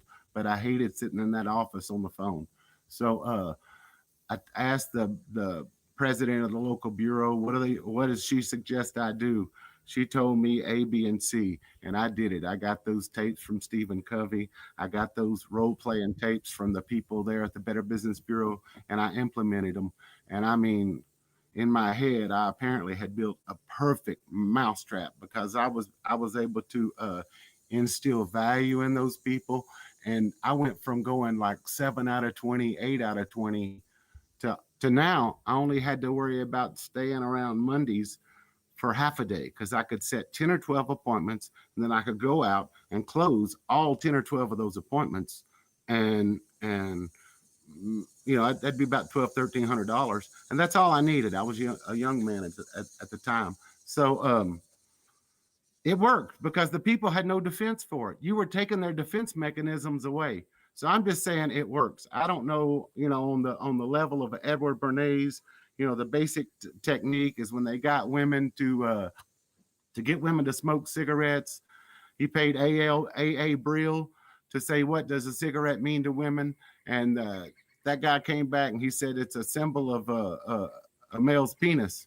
So all of a sudden, the tagline was torches of freedom and getting the right flappers and taking the right pictures and putting the right headlines in the newspaper. And, you know, women are buying Virginia Slims to this day. And that was a taboo that went all the way back to the Victorians. So I'm telling you that Edward Bernays, not only did he sell for American tobacco, he also was the one that formulated the coup to get rid of the Arbenz regime in Guatemala for United Fruit Company. He was also the same guy that Calvin Coolidge apparently was a boring person, but Edward Bernays set him up with a bunch of movie stars and ball players and that kind of stuff, shaking hands with him, and all of a sudden he became palatable. So I don't know, does that answer your question a little bit? It does from where you're coming from, but it doesn't really answer my question. My question was, what's your track record in convincing people to act against their interests? And I didn't hear anything that addressed that. So how many of those people, wait, let me just finish formulating this. How many of those people who you persuaded to join this organization would you estimate were acting against their interests? Probably most of them, because I was building up something. But it's like in a lot of situations, people don't know. You know, there's known knowns and unknown unknowns. You know, so there's known unknowns. So people don't know what you're telling them. They got no way. Just like this Mike Benz guy, if you give us one interview from Benz and one from Renee, how are we gonna choose? You know, you know. So why was it against the interests of most of the people that you sold this to, and how were you able to keep doing something that was against, like if what you're saying is true, you were deliberately hurting a lot of people for your own personal gains? Yes, I had to eat. That's the way the West works. Everybody has to chip off of one another. Let me give you an example. Okay, don't let this get out, Luke. But one of the things in my sales pitch was I wanted to get you, Luke Ford, on board this week because we got a membership directory that's getting ready to go to print, and I know it's not going to print till Friday, and I need to get you involved because, you know, Luke, I've looked at all of our research numbers, and four out of five Better Business Bureau members, if given the choice, would rather deal with other Better Business Bureau companies. So from that aspect alone, if we could just convince one person, let's say you're a janitor, if we could just convince one company to sign you up to use your janitorial service, it would more than pay for this $300 membership fee.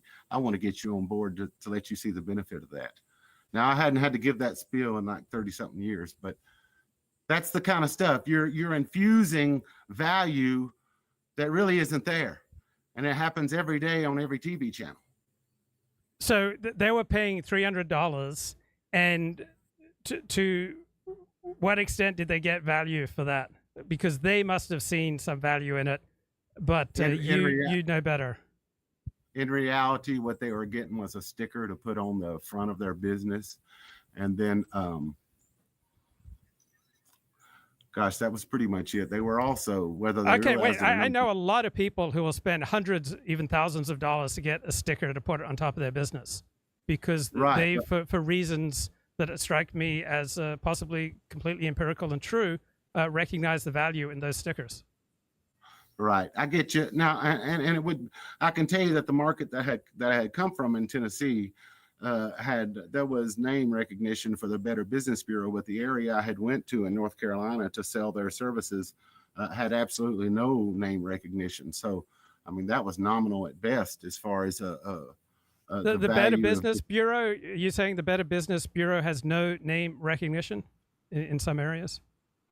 Yeah, I would say it's market to market. You know, some of them do a good job about getting their PSAs out there, and others don't see it as such a high priority. And it's just noticeable. I know that's boring to actually talk about, but that's something that's about all I know about that. I would think for an average person going into a shop, seeing a sticker at Better Business Bureau, that would bring about some sense of reassurance that the business practices in this shop are going to be ethical. Maybe it would, but then you would notice, or at least I noticed, most of the people who sought that were less reputable businesses. And also, I couldn't help but notice from the time that I worked at the Better Business Bureau, I think like 2020 ran 2 or 3 exposés on businesses that actually had those BBB stickers on the door of their business as they were taking the cameras in to expose, them for their fraud. So yeah, there's like I say. So the less reputable business, it would even be more in their interest to have those stickers. Yes, those would be. They were more in need of that kind of reputation. Yes, they could use a reputation boost. And that would be the people in general would be the only people that probably needed to be part of the Better Business Bureau. But in an area where the Better Business Bureau has a lot of name recognition, they mistakenly associate it with things like the Chamber of Commerce. They think it might boost their image in town. And, it's just me and you talking. It's not gonna. But I would sell that. I would sell that. If you mentioned it, of course, I would play it up right after that, after you mentioned it. So the whole thing, it was a big game. And so we were talking about a customer, but I remember when let's just say back when I was salesy, I now view that as kind of a dark art since 2007. And I try to not do that consciously. Even if I catch myself doing it, I'll try to back away. But at one point I remember being frustrated about a wrong hamburger order through the drive-through, and I had the drive-through worker, drive it to my house. That was about 4 miles away, and there was just a couple instances like that where I knew that, boy, that's strange. You got to be a special kind of a trickster to get the drive-through worker to drive that wrong order to drive the corrected order to your house. So well, that's just an example. Yeah, I would see that as, I think most people would prefer to drive an order 4 miles than to get fired. And you probably came across as someone who had the ability to get that worker fired or to do damage. We're living in an online world. You could do far more damage to that store if they didn't meet your needs. So to me, it would probably be in both the entity's interest and that individual worker's interest to go to that trouble to avoid you hurting them. I don't know. I just thought it was a little bit beyond the pale. I was surprised that they actually did it. And there's just been a few instances like that where I just thought it was where I was surprised by what people were willing to do. But one thing, you and I know one of your themes is really American hegemony. And I think one thing you notice that I push back sometime is I keep trying to let you know on so many levels that I think, and a lot of times you're living in a world of what was and maybe not is what is.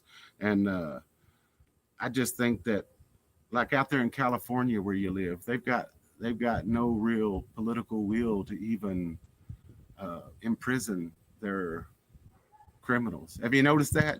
Since the last couple of years, the state basically told the counties, if you're so hell bent on putting these people behind bars, you can pay for it. Once it became $100,000 a head to put people up in the clink, all of a sudden there's no political will to do it. Have you noticed that?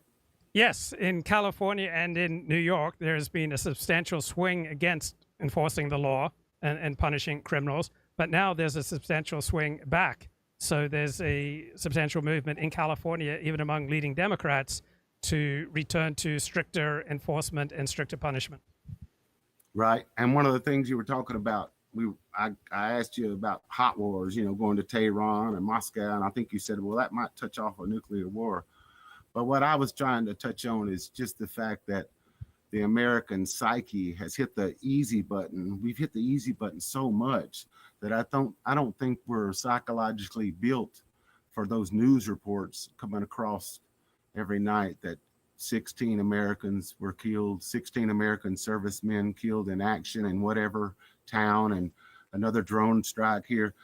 I think in the same way, nobody wants to really put people behind bars. I think we've lost the wheel.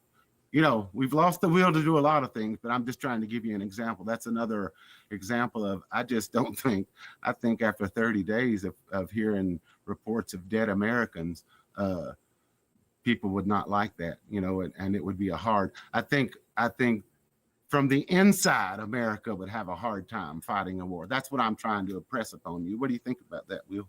I think Americans would rationally, empirically have a hard time accepting considerable numbers of American casualties fighting outside of the United States, because it's not necessarily strongly convincing to argue that 100,000 Americans should die to defend Taiwan, right? That would not be popular with American people. On the other hand, if there was an invasion into the United States by China, I think Americans would be willing to pay the price in American lives to repel that invasion. Yeah, I agree with you there. I would just say, you've been around long enough to know that one of the things America exports is culture. And I don't know if you've noticed that some of these former Soviet Eastern Bloc countries, I don't know if specifically like Bulgaria, Romania, those types of countries, they don't seem to be quick to latch on to the whole globo homo. I don't think they're willing to not get the money from us to not get the cultural exports. And it's kind of in that vein, I would basically ask you, in the past 25, 30 years, can you really name a lot of cultural highlights, because if it's Big Macs and white women twerking and singing songs about wet ass pussycats and stuff like that, what's it good for? Can you give me your impression of the American culture, especially in the last quarter century? Well, I'd say that many of the world's best TV shows have come from America, such as The Sopranos or Breaking Bad.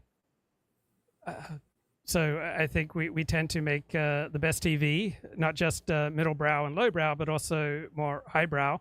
And the best movies, both lowbrow, middlebrow, and highbrow. American culture is incredibly influential because it taps into generic desires. I think that human desires are far more generic than differentiated. And so people want sexual excitement, romantic fulfillment, material fulfillment, safety. So I think there's a great deal of a generic uniform nature to human desires, and American cultural products are simply more successful at meeting those desires, sometimes for the best, sometimes for mixed results, and sometimes for the worst. Right. Well, I just, it's probably the mystic in me, but it screams degeneracy. So, we'll just leave it there. I just, congratulations again on Raygun. And I remember when those shrinks had come over from Europe 100 years ago or so, I remember them saying that the American id was black and sexual. And you can tell from Raygun that there is neither of that over there in the land down under, is there, Luke?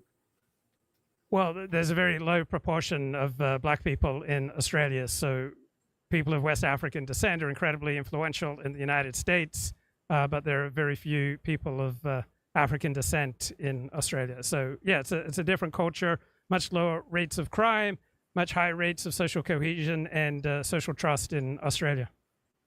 She actually, we'll close with this. She actually reminded me of the corniness of Raygun. Reminded me of Kamala, of all people. Probably because you've been talking about her so much lately. But that's really all I had. You have a good weekend, buddy. Thanks. Great to talk to you, Kip. So if you're wondering, take care, man. If you're wondering who Raygun is, here's an article in the This news story Washington was written Post. by hate she has been subjected to after her unusual moves at the Paris 2024 competition were mocked online, went viral and sparked a backlash. Gunn, who represented Australia at the Breaking World Championships in Paris in 2021 and in Seoul in 2022, and is a university lecturer with research interests in breaking and street dance, finished far from the podium at the Olympics, but she won the hearts of many Australians for her efforts. Her signature move, dubbed the kangaroo paw, quickly became the subject of countless memes, a parody sketch on The Tonight Show starring Jimmy Fallon, and attracted the attention of celebrities including singer Adele. Earlier this week, a Change.org petition attacking Gunn's selection, breaking qualifications and role as a university academic went online, a petition the Australian Olympic Committee condemned as vexatious, misleading and bullying. So Rachel Gunn did not belong at the Olympics. Right, her performance received 0 scores, right, incredibly low scores, and she should not have participated in the Olympics if she did not want to deal with the backlash. Right, she tried to con the system, and then she had to pay a price for that. Containing numerous falsehoods designed to engender hatred against an athlete. The petition has since been taken down, but not before attracting more than 57,000 signatures as of Thursday, according to a cached version of the site. Gunn, in a video posted on Instagram late Thursday, did not directly mention the petition but said there was misinformation floating around about her and referred people to the statement from the AOC. She also thanked all the people who have supported me on her journey to Paris 2024, where breaking made it. Right, there was a common saying among journalists that there's nothing people prefer more than talking about themselves, and there's nothing people hate more than seeing those words end up in public print. So people want all the advantages for all their choices, such as trying to game the system, but then people don't want to pay any of the prices. They don't want to put up with the backlash for gaming the system. Its Olympic debut, adding, "I really appreciate the positivity, and I'm glad I was able to bring some joy into your lives." Right. Who does not appreciate the positivity and the joy that I bring into your life? I mean, I'm sure many rapists have had the same attitude that, hey, I've gone out there, I've raped a lot of women, but sometimes in the process of men committing rape, right, the woman has an orgasm. Now, I would expect that the women universally hate being raped, but I'm sure many rapists go out there and say, yeah, I was raping women, but I gave some of them orgasms, and I appreciate the positivity. I didn't realize that would also open the door to so much hate, which has... Right. How stupid and naive do you have to be to think that you would not get hate for gaming the system? Has frankly been pretty devastating. She also requested the media to please stop harassing my family, my friends. Everything we do affects other people, right? You choose to participate in public life. That is going to have repercussions, right, for your family and for your friends. And you can make all the petitions and you can cry and you can plead, please stop harassing my family and friends. But inevitably, anything you do will affect other people who will then respond by putting pressure on your family and friends, right? Absolute iron law. So if you don't want your family and friends to pay a negative price for your words and behavior, then don't do things in public that are going to generate, avalanches of hatred. Has been through a lot as a result of this. Oy. Oy vey. Right, back to Megan McArdle here talking with Sarah Isgur and Jonah Goldberg. It's like, that's actually civically corrosive. It's bad policy. It sets people up to believe things that aren't true, and to make plans based on promises that aren't true, and then they find out they're not true, and it's bad. Like, this is a really bad way to make policy, and I would really like it to stop in favor of saying things that make sense. Speaking of being greedy, Megan, look at you. I do want to read some of the actual experts on this question.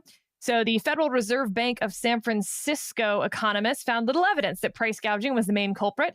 Aggregate markets, the more relevant measure for overall inflation, have stayed essentially flat since the start of the recovery. Rising markups have not been a main driver of the recent surge and subsequent decline in inflation during the current recovery. That was from this year. Going back to 2023, Eric Levitz in New York Magazine. In 2019, U.S. industries were roughly as concentrated as they were in 2022. Yet in the former year, inflation sat at near 2%, a low level by historical standards. In the latter year, by contrast, prices rose by 6%. God, if Sarah Isgur wasn't married, I would just love for her to read the Torah to me in perfect Hebrew. Or, I mean, I'd be happy to have her read the Communist Manifesto to me. I think she has such a stunning personality and brain. 0.5%. So why did corporate concentration yield historically low inflation throughout the 2010s, only to suddenly produce exceptionally high inflation following the pandemic? Matt Iglesias, greed is a constant in the economy, not a variable, and therefore it doesn't explain why inflation was so much higher in 2022 than in 2019. And our own Scott Lincecum, he has a chart, because of course he does. So you'll just have to trust me in what the chart shows. Corporate greed, profit, was actually a little lower during the 21-22 pandemic recovery than in previous recoveries. So Jonah, I know this is a weird topic to discuss where politicians use facts that don't appear to be true to push policy that gets them out of an unfortunate reality about maybe their policies causing inflation. Because if the greed of the corporations and the concentration of the industries didn't cause it, what did? So I remember when I worked for Kmart in Australia, the profit margin for groceries, right, was like 1%. It's about the lowest profit margin out there. And so, yeah, Kamala Harris's price gouging, price fixing perspectives are probably good politics, but terrible policies. All right, this is Byron York, pretty fair-minded political reporter on the right, speaking here on Fox News. 1,000 have come into that city. I mean, we know the hospitals are overwhelmed. We've seen the police precincts inundated. We've seen the city council fights that have erupted in the suburbs surrounding Chicago, because some of them have been put on trains and sent out to the outer suburbs of that city. So they've been dealing with this for quite some time, and they're fed up. I mean, their soccer fields are taken over in the city, Byron. I can see you jumping in here because, to your point, this is a drop in the bucket, and they're complaining about that. This city's been dealing with this for years. I suspect we're not going to hear a lot about those burdens from the podium at the Democratic convention, but the fact is those problems are all in fact there. And you will hear, I think, Kamala Harris and perhaps others in the Biden administration saying, oh no, the flow of immigrants has slowed dramatically recently, which could lead to the question. Oh my God, are you as outraged as I am that he mispronounced the sacred name of Kamala? You could have stopped it all along, anytime you wanted, but it has been reduced somewhat now. But I think the trust problem for voters listening to Kamala Harris saying that she will secure the border after the 4 years of the Biden administration, in which whatever her title was, she had a significant role in border policy. After all that, it's hard for anyone to actually believe that she. Okay, I understand the partisan desire to tie Kamala Harris to Biden administration policies, but you know how much power and influence a vice president has over public policy? Right, approaching zero. So I understand it's rhetorically and even politically effective to tie Kamala Harris into Biden policies, but she didn't have any power. She was vice president. Vice presidents, with rare exceptions, have no power. But how much power do you think Kamala Harris had over border policies, inflation policies, right? Approaching zero. So I understand it's effective and it feels good, but it's completely divorced from reality. Vice presidents, with rare exceptions, have no power. I just read an interesting 2014 book on a topic I had never really thought of. It was called The Rise of Writing, Redefining Mass Literacy. So we usually understand literacy in terms of reading, but now a majority of American workers spend much of their workday writing. So writing has always been used for work, production, output, earning, profit, publicity, practicality, record keeping, buying, and selling. So writing is a product that is increasingly bought and sold. It embodies knowledge, information, invention, service, social relations, news. It is a product of the new economy. So at the turn of the 20th century, knowledge workers represented 10% of all employees. In year 2000, knowledge workers estimated to amount to 75% of the employed population. So knowledge has become the primary ingredient in what we make, do, buy, and sell. And writing has become a dominant form of labor as it transforms knowledge into usable, shareable form. So the status of writing as a dominant form of labor in the US economy puts an unusual degree of pressure on people's writing skills. Their writing literacy is pulled deeply into the manufacturing, processing, mining, and distributing of information and knowledge. Writing is a time-intensive form of labor that tends to follow people at home. So people often do their most effective, most precise, most efficient writing when they get out of the office. So rapacious are the production pressures on writing that they are redefining reading. People increasingly read from the posture of the writer, from inside the act of writing, as they respond to others, as they research, edit, or review other people's writing, or they search for styles or approaches to borrow and use in their own writing.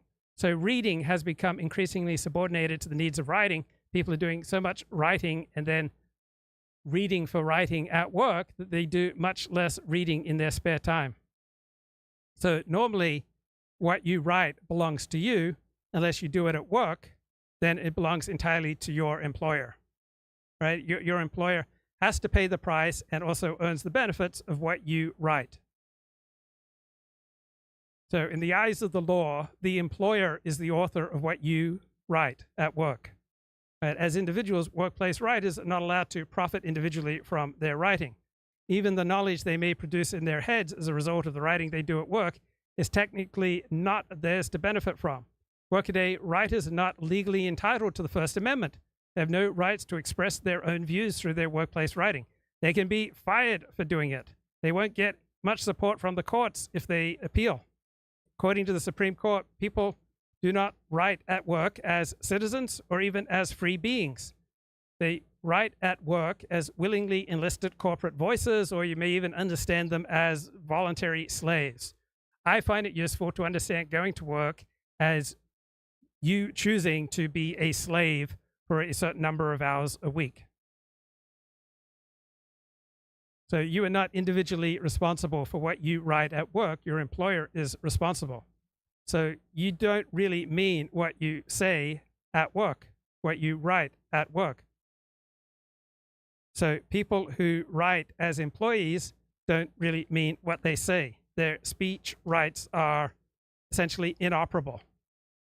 So this is a lot less romantic understanding of writing and a lot more feudal. Copyright is reserved for texts that are considered creative or artistic or otherwise promote learning or have some enduring social utility. Almost nothing that you write at work falls under these categories. There are two exceptions for teachers and for academics. They enjoy a privileged exemption. And by dint of long-standing tradition, they retain rights to their own writing and to other intellectual property, even when it's done on an employer's premises.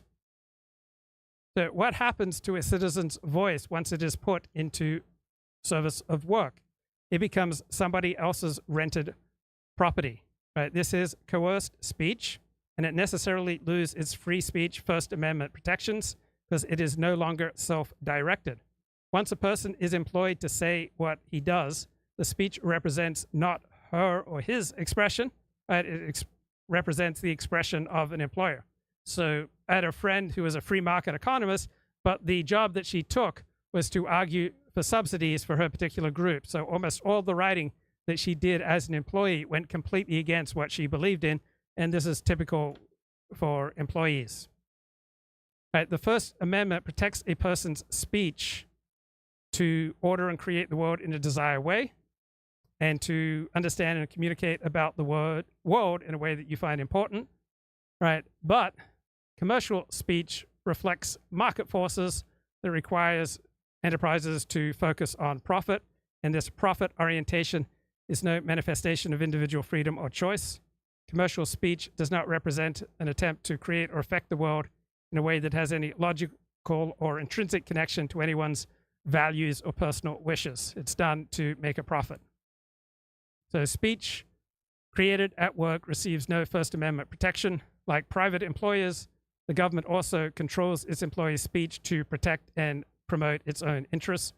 Workaday writers are legally severed economically, ethically, and politically from the words they write on the job. Right? You're not really ethically, economically, or politically responsible for what you write on the job, because you are a manifestation of your employer's interests. Now, literary writing on your own enjoys considerable prestige. Right? Writing is associated with creativity, talent, intellect, sensibility, and knowledge and authority. So writing is usually a desirable skill, a scarce skill. It is respected for its difficulty and for its achievements, particularly when it results in publication. So writers benefit from the cultural prestige of reading. And many forms of reading have been accorded high cultural value. And so this value extends to those who can write in these particular forms. So writing bequeaths high status to the individual who engages in it and is then published. One can make a name through writing. You can powerfully engage with literacy and receive all its benefits. You can promote human growth and flourishing. Right? You can be essentially certified as of great status. So writing is often an independent source of social value and power, and it will tend to enhance the stature of anyone who claims authorship. So if you want to become famous, the two easiest, quickest way to do it are to publish a book, which is prestigious, or to give something away. Now, the internet favors a less original and less prestigious form of writing. Right? You don't get nearly as much prestige for writing on a blog or in social media as you would for publishing a book with an upstanding publisher, say HarperCollins.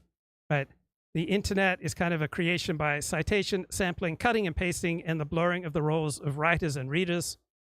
So most of the words that come across to you on my show are not spoken or created by me. Right? Most of the things that I say, most of the things that come across to you on this show, all right, I'm playing from others, and that's similar to internet writing. So writing is wrapped in yearning. Writing is a titanic ambition. It is chasing a dream. So young people tend to be aware of the high prestige afforded to the successful writer and the published author, but they are increasingly highly aware of the precariousness of the occupation of writer and the difficulty of making a living as a writer. Right? As soon as you determine to make a living as a writer, you start a relationship of dependence. A writing orientation creates wariness toward reading.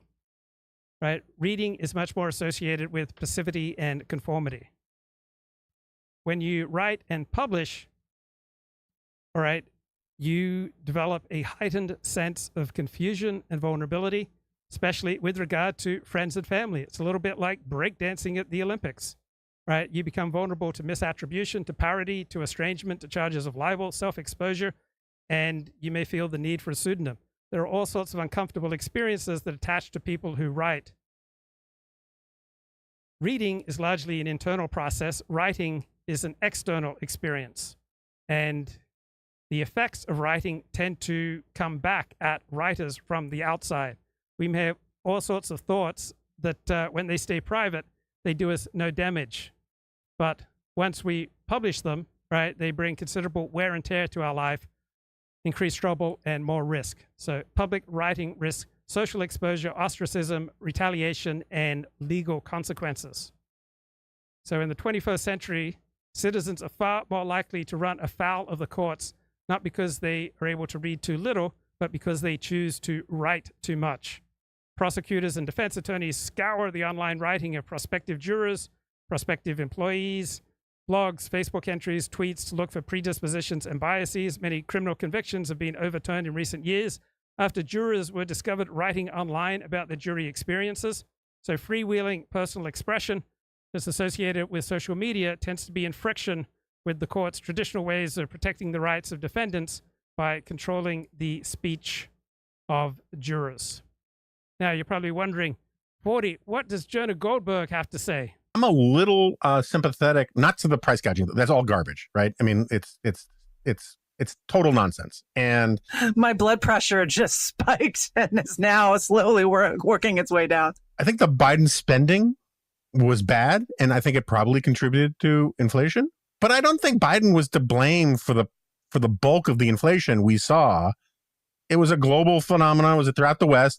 There are defenses that the Biden world could offer other than the scapegoating grocery stores for raising their prices during a time of supply chain bottlenecks and high inflation.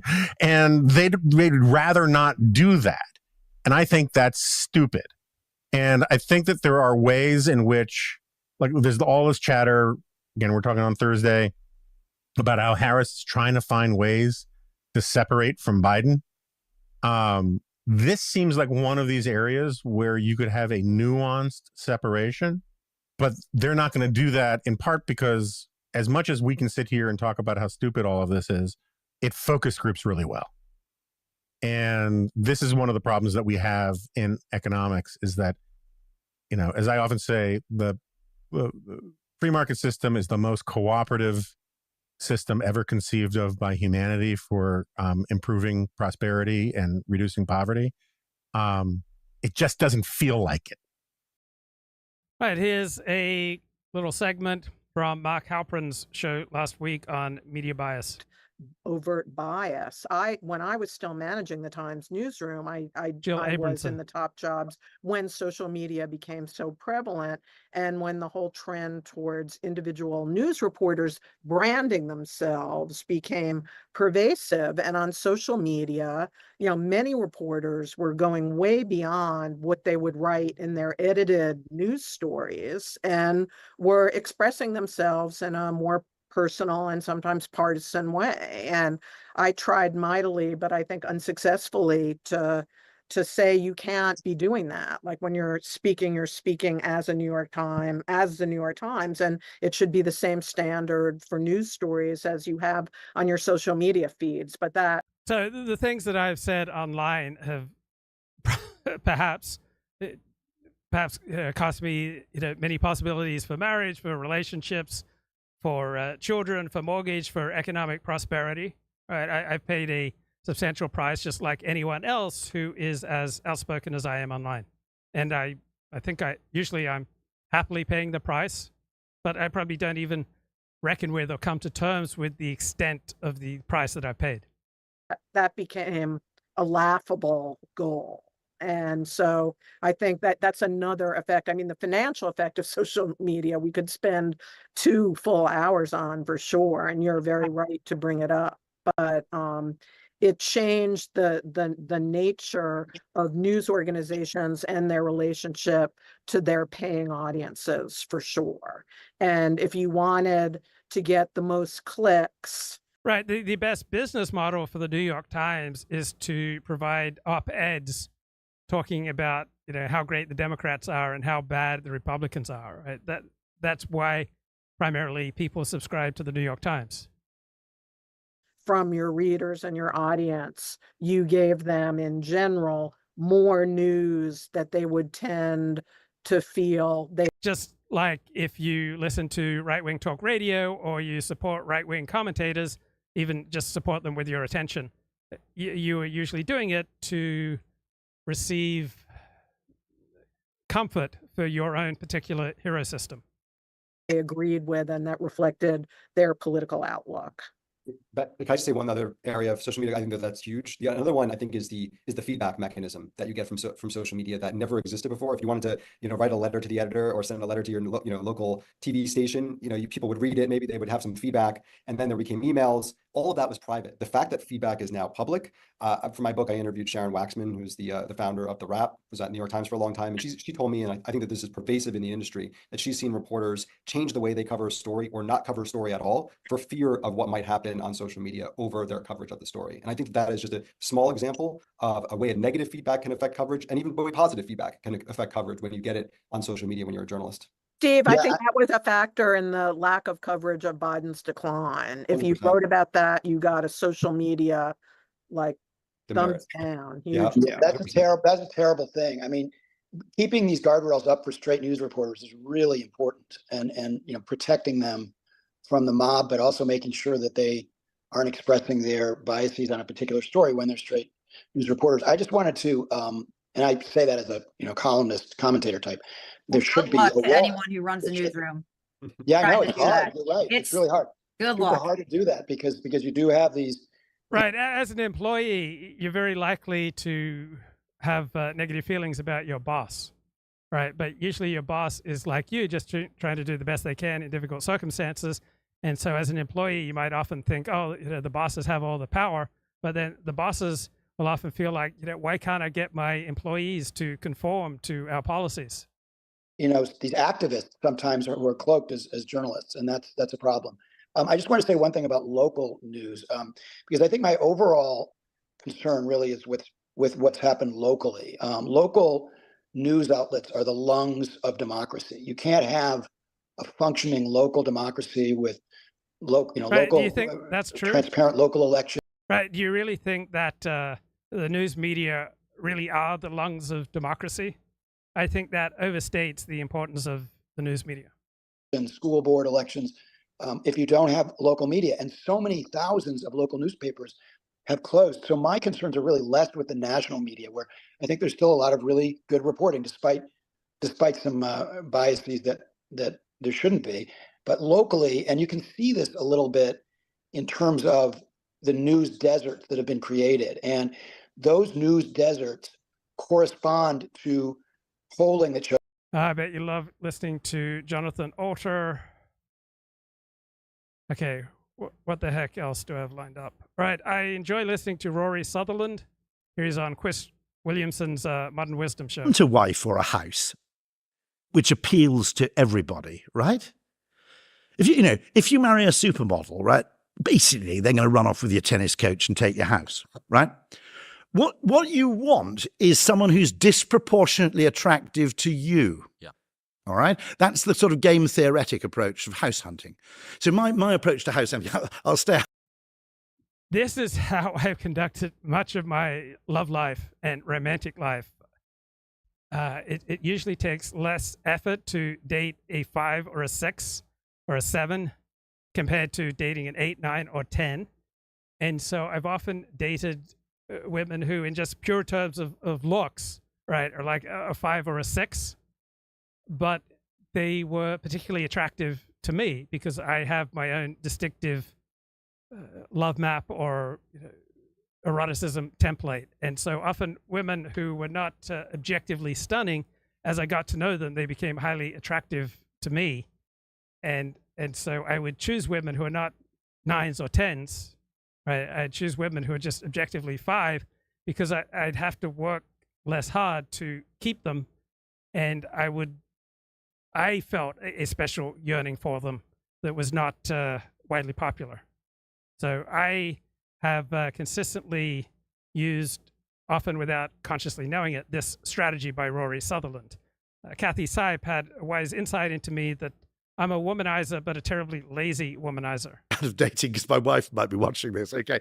It's to some extent a form of, and I've often said that estate agencies would be a lot better if they actually were forced to list the downsides of a property as well as the upsides. Because the shrewd way to choose a house is not to say, what's my perfect house? It's to say, what do other people hate that I don't mind? Yes. Okay. So an example in my case would be next to a railway line, absolute bonus. You know, I love trains, right? They stop at midnight. They don't keep you awake. I never go to bed before midnight anyway. I'd actually pay extra to have. Right. Often we can put up with things that other people find intolerable. Let's play a little bit more here from Mike Benz. Is NATO's think tank. So they represent the political census of NATO. And in many respects, when NATO has civil society actions that they want to be coordinated to synchronize with military action in a region, the Atlantic Council essentially is deployed to consensus build and make that political action happen within a region of interest to NATO. Now, the Atlantic Council has 7 CIA directors on its board. A lot of people don't even know that 7 CIA directors are still alive, let alone all concentrated. This feels incredibly convincing, doesn't it? Right. The successful guru, the successful pundit, learns to say all sorts of things that sound terribly profound and important, and then is not terribly squeamish about whether or not what he's saying is factually accurate.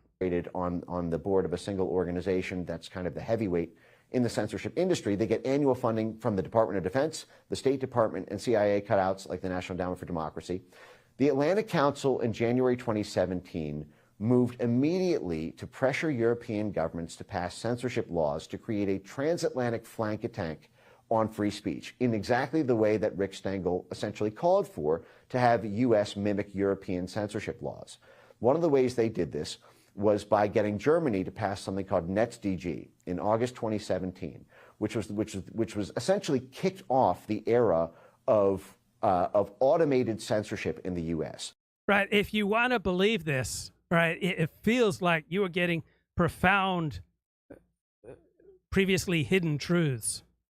What NetzDG required was, unless social media platforms wanted to pay a $54 million fine for each instance of speech, each post left up on their platform for more than 48 hours that had been identified as hate speech, they would be fined basically into bankruptcy when you aggregate 54 million over tens of thousands of posts per day. And the safe haven around that was if they deployed artificial intelligence-based censorship technologies, which had been, again, created by DARPA to take on ISIS, to be able to scan.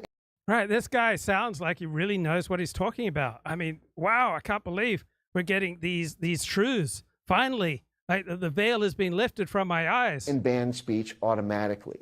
And this gave, I call these weapons of mass deletion. These are essentially the ability to censor tens of millions of posts with just a few lines of code. And the way this is done is by aggregating. Basically, the field of censorship science fuses together 2 disparate groups of study, if you will. There's the sort of political and social scientists who are these sort of. Wow, this guy's talking about science, man. He's blinding me with science. Thought leaders of what should be censored. And then there are the sort of quants, if you will. These are the programmers, the computational data scientists, computational linguistics. Every university, there's over 60 universities now. Wow, he's using big words, and he's using facts and logic. My God, this is so compelling. Who get federal government grants to do this censorship, the censorship work and the censorship preparation work, where what they do is they create these code books of the language that people use, the same way they did for ISIS. They did this, for example, with COVID. Right, he would speak this same incredibly compelling way when he was Frame Game Radio, right? You felt like the veils are being lifted from your eyes. You now understood what we were up against to try to preserve Western civilization. They created these COVID lexicons of what dissident groups were saying about mandate. So if you're on the right and you are predisposed to the conventional MAGA worldview, this is going to feel emotionally amazing, right? This is going to sound and feel profound. Just as when you listen to Jordan Peterson, right? What he says sounds incredibly profound if you're already predisposed in that direction. It's about masks, about vaccines, about high-profile individuals like Tony Fauci or Peter Daszak or any of these others protected VIP individuals whose reputation. Wow, these guys are protected, right? They are protected VIP individuals. The whole social media industrial complex is protecting their reputations. Now, on an empirical, factual basis, right, that doesn't stand up. Right? There's abundant and severe criticism of Tony Fauci and Peter Daszak all across social media, all across the internet, but it feels like you were being shared an important truth here. Reputations had to be protected online, and they created these code books. Their reputations, Tony Fauci's reputation, had to be protected online, right? On an empirical, factual basis, that's total bunk, right? Tony Fauci's reputation is repeatedly trashed online, but it feels profound if you're already predisposed to believe something like this.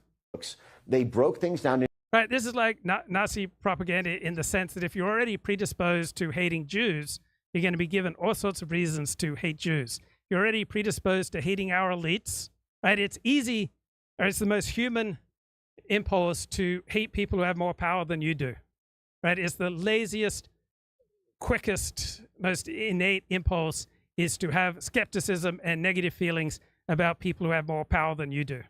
And these narratives that Mike Benz spins just will be incredibly satisfying for Republicans. Into narratives. The Atlanta Council, for example, was a part of this government-funded consortium, something called the Virality Project, which mapped 66 different narratives that dissidents were talking about around. My God, this is how the deep state works, guys. Did you realize this? This is so important.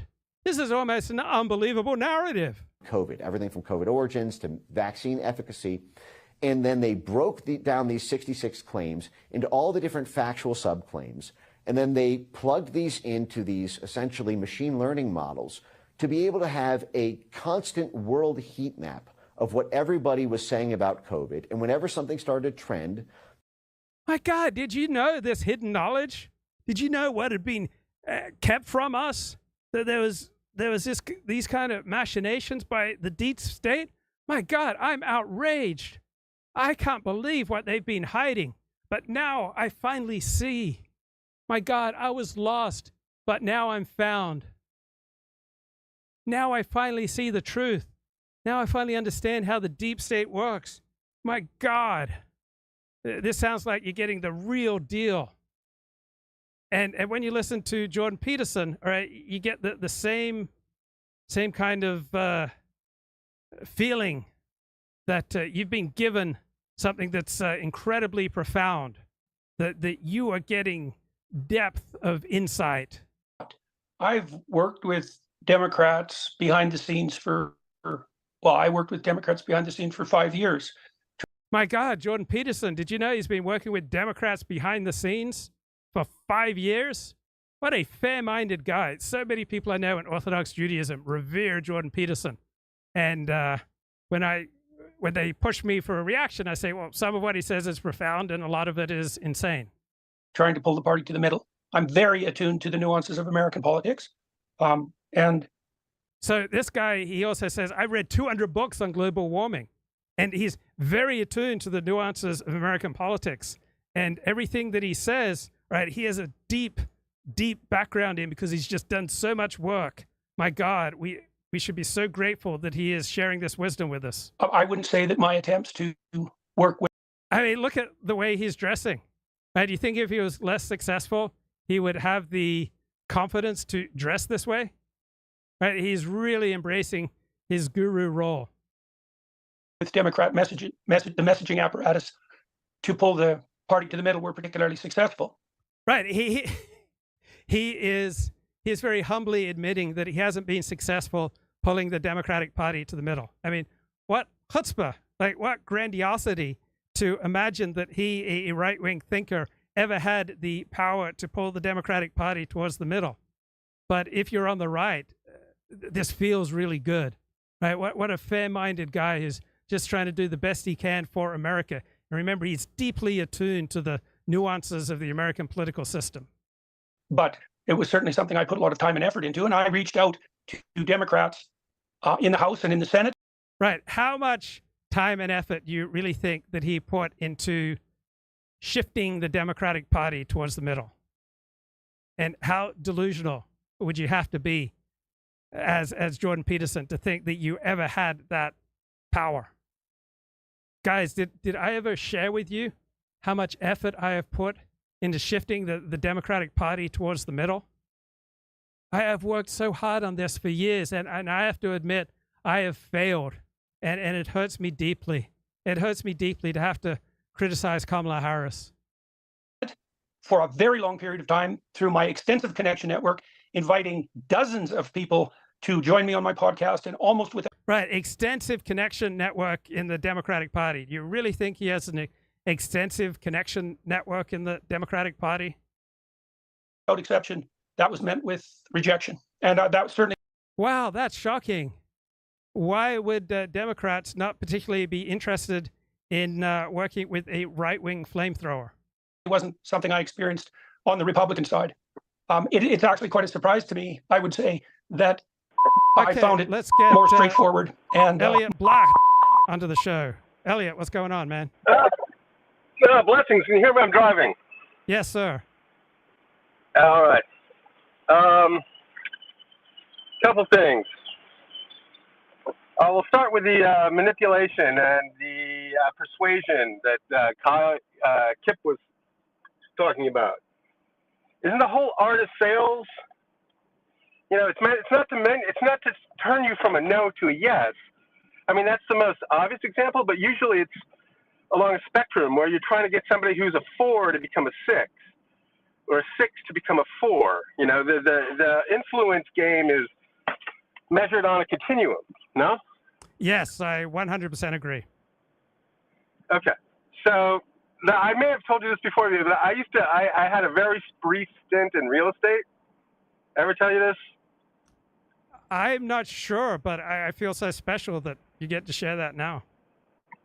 Okay, so yeah, after the first .com crash, there was a little recession in the tech world. So I decided to get into real estate because that's where the money was being printed, bro. You know? Yes, sir.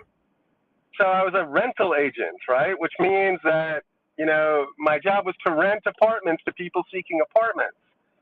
And if I succeeded in this endeavor, I'd get like a full month's rent, which in Boston was considerable. So it's a very difficult game, though, because the apartments that brokers get to rent are usually substandard, or they have like a critical flaw that keeps them from being rented easily on Craigslist. They need to be sold. They need to be pushed, you know? And they would teach you the art of selling, as Kip would say, the dark art. And one of these dark arts was this particular phrasing that they taught you to use, which was to manipulate people's innate agreeableness against them. So you would phrase a question like, well, that's not a problem, is it? Right? You know, this X, major defect, is not a problem, question mark, right? This particular sentence construction puts the person who's naturally inclined to be agreeable and forcing them to be disagreeable, right?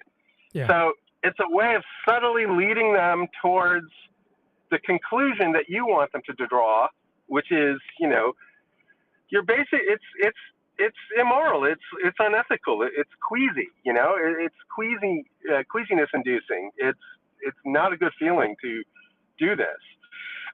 But if your livelihood depends on it, you will cut these ethical corners. Right. I mean, you may not enjoy sucking cock, but if your livelihood depends on it, you'll do it.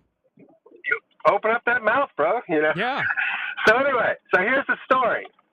So there's this particular apartment building that's located at the very northern skirts of Cambridge. And it's situated right by a graveyard, a giant graveyard, right? Yes, sir. And these apartments, nobody wanted to live in them, right? These are always the last apartments to rent. But when it got to be crunch time, you know, which was the beginning of the school year, and all the other apartments are taken up, they got pretty easy to rent, you know? And so I got this one in one of these apartments, and I took her up to this apartment, and we looked out at this giant, expansive graveyard. And I literally did it. I said, well, that's not really a problem, is it? And she rented the apartment. But I was not cut out for this sales world, because there's a giant exactly ripping people off, but you're not really working in their best interest either. I'm surprised that someone who is as generally warmly disposed towards people, such as yourself, didn't find a longer, more satisfying career in sales, because you're generally so optimistic about human nature. Yeah, but I lack the killer instincts, right? I don't have that. You got too much empathy. Ability. I have too much. I have too much empathy. I'm high in agreeableness, and so people like me, but they like to burn my time. But at the end of the day, you can't deposit someone's good feelings in the bank, Did you ever screw any of these people? To get really paid, you have to be a shark. Did you ever screw any of these people when you're showing them the apartments? Like, first you physically screwed them and then you financially screwed them? I didn't have that pleasure, no. Okay. But you boy, lack that the is the killer worst. instinct. You're not always closing, bro. I'm not always closing. And, everything has consequences. Sometimes the consequences aren't immediately apparent, Yeah. Actually, that is how I found a girlfriend now. The crazy one, yeah. Yeah. She was a client. So you did screw her. I actually did. Now that I think about it. All right, so listen. I had two stories back to back involving humor and yes, jokes. Sir. Great. And laughter. Because you sort of struck up this little sub-theme of the show lately. Yes. And so I'll relate two stories. All right. The first one happens on Friday. So you know about my engine light problem, and my fix is you buy fuel injector cleaner. Yes, sir. I'm always going to auto parts stores and buying fuel injector cleaner. So you either go to AutoZone or the other one. I forgot the name for the second. And so I went to the other one. They're identical, So I buy some fuel injector cleaner, and then when you go to check out, they always ask you for your phone number. You have this experience? Yes. And it's annoying, right? Yes. Because you don't really get it. So I said, you guys always ask me the phone number, but it doesn't really get me anything. I don't get a discount. I don't get a rebate. Seems like an unnecessary step. So I'm talking to this guy. And this guy is a bear of a man, giant man. He's like 6'6", 300 pounds, and he has a perma frown. You know what I mean? Yes. You know what resting bitch face is, but he's got like resting perma frown. He's not a happy looking character, And then he says, "I appreciate your sense of humor." Ha! So he was from Eastern Europe, Russia. Yeah. So his way of laughing was just to go, ha! So I got a kick out of that. I thought that was funny. So next day, I go to the farmer's market, and there's this guy out there shilling. He's running for some city council or something, and he's signaling to his constituency that he's a Democrat. And the way he did this was he's wearing a T-shirt that's completely festooned with images of Kamala Harris with various laughing poses. Kamala's obviously laughing, right? Yes. Her mouth's open. She's smiling broadly. She's exuding joy. Because her campaign is all about joy, Luke. You know that. Absolutely. So I walked by him going in. I felt like making a few comments, but, I chose not to. I walked by. So on the way out, I see him again. And this time I had to say, this guy, you have to understand, he's in high danger of contracting monkeypox. Let's just say that. Yes, sir. Okay, bro? So I point at him and I say, "She's insane."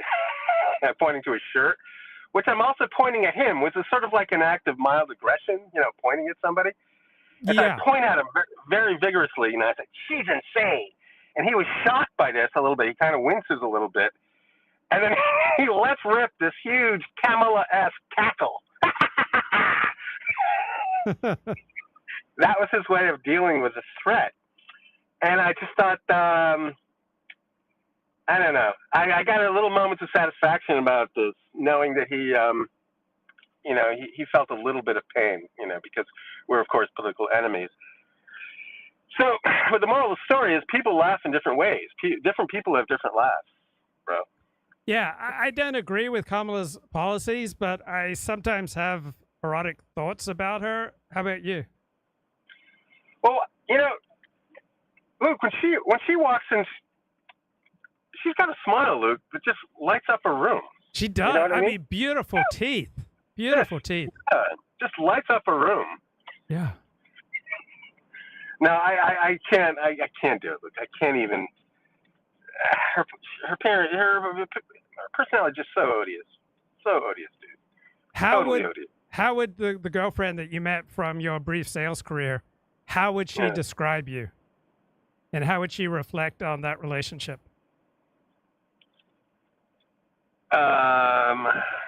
She would say that I was funny, if you can believe it. But she would also call me narcissistic, which is a projection, because she was the most narcissistic person you'd ever meet. And she obviously heard this criticism before, but then she would just turn it around and use it on me. Did you leave her better than you found her? I did, Luke. How so?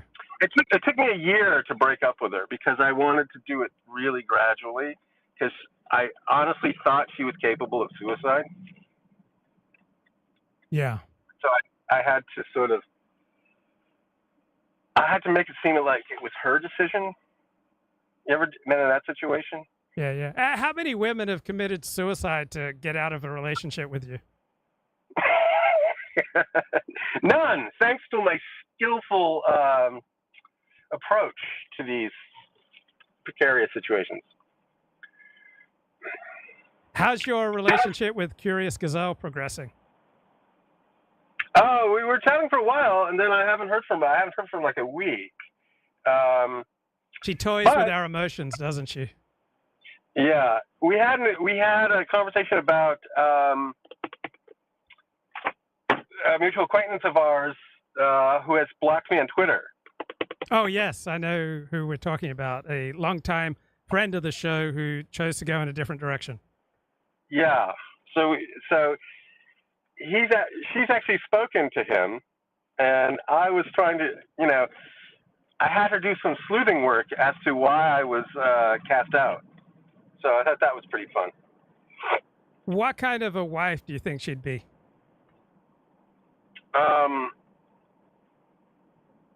Pretty good, I would imagine. However, unpredictable. Yes. Whether that, not that that's necessarily bad, but you got to be able to roll with that. So would you describe her attachment style as secure, insecure, or avoidant? I guess insecure, but I don't know. I really don't know. I would go with avoidant. I think that she needs to create distance whenever she starts to get too close to someone. She might start to feel overwhelmed or impinged upon. So I'm guessing she's. I've known a lot of women with this style that if you ever start admitting feelings for them, they then run away. But if you don't display any feelings for them, they tend to come back. I'm only familiar with the runaway part. Have you told Curious how you feel? Yes. That's brave, man. Hey, when you drive by a cop, do you feel guilty? Do you do like a little moral inventory every time you drive by a cop? It's one of the things that I feel, yeah. Like, are they looking at me? Am I doing anything wrong? You feel like you're about to be busted? Yeah. It's like a cold shower of reality. Because when there aren't cops around, I don't feel as constrained to follow the rules of the road. Yeah. And I try not to make eye contact, but I do. If I'm wearing sunglasses, I'll do like I'll look askance, to see if they're looking at me, So anyway, that just happened. Have you thought about getting back into sales? You know what? I had a passing thought this morning about that. Like selling real estate in San Francisco would be really lucrative. Really lucrative if you could do it. I'm sure it's ferociously competitive. It'd be a hell of a lot easier. I've played tennis with a guy, and he spent 2 years on one deal, and it finally went through, and he got like $200,000. Boom, all at once. It was commercial real estate. So I'm thinking, I don't know. If I had to change careers, I might consider that, but I wouldn't do rentals, that's for sure. How would you describe Mike Benz's fidelity to facts?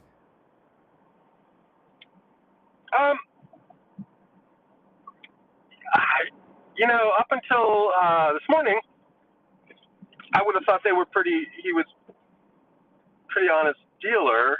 I'm not convinced that he's not, but you raised some good criticisms. He was very persuasive when he was frame games. Yes, wasn't he? Wow.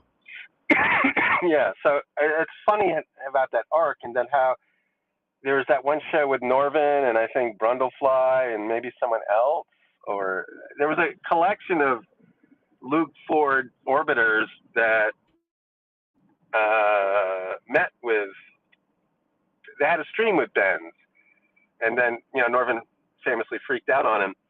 But was that an op? Was that like a government operation that he was a part of and affecting? He was just a small part of a larger Jewish de-radicalization program. But was that part of the government, or was he just acting independently? That was an independent Jewish operation to de-radicalize people online, according to Mike Benz. And he was just a small part of this bigger operation. So when did he enter the Trump administration? Was this after that? Yes. So he abandoned frame game radio in something like June of 2018. Then he enters the Trump administration in December of 2018. And then after he enters it, a colleague brings his frame game past to the attention of his superiors.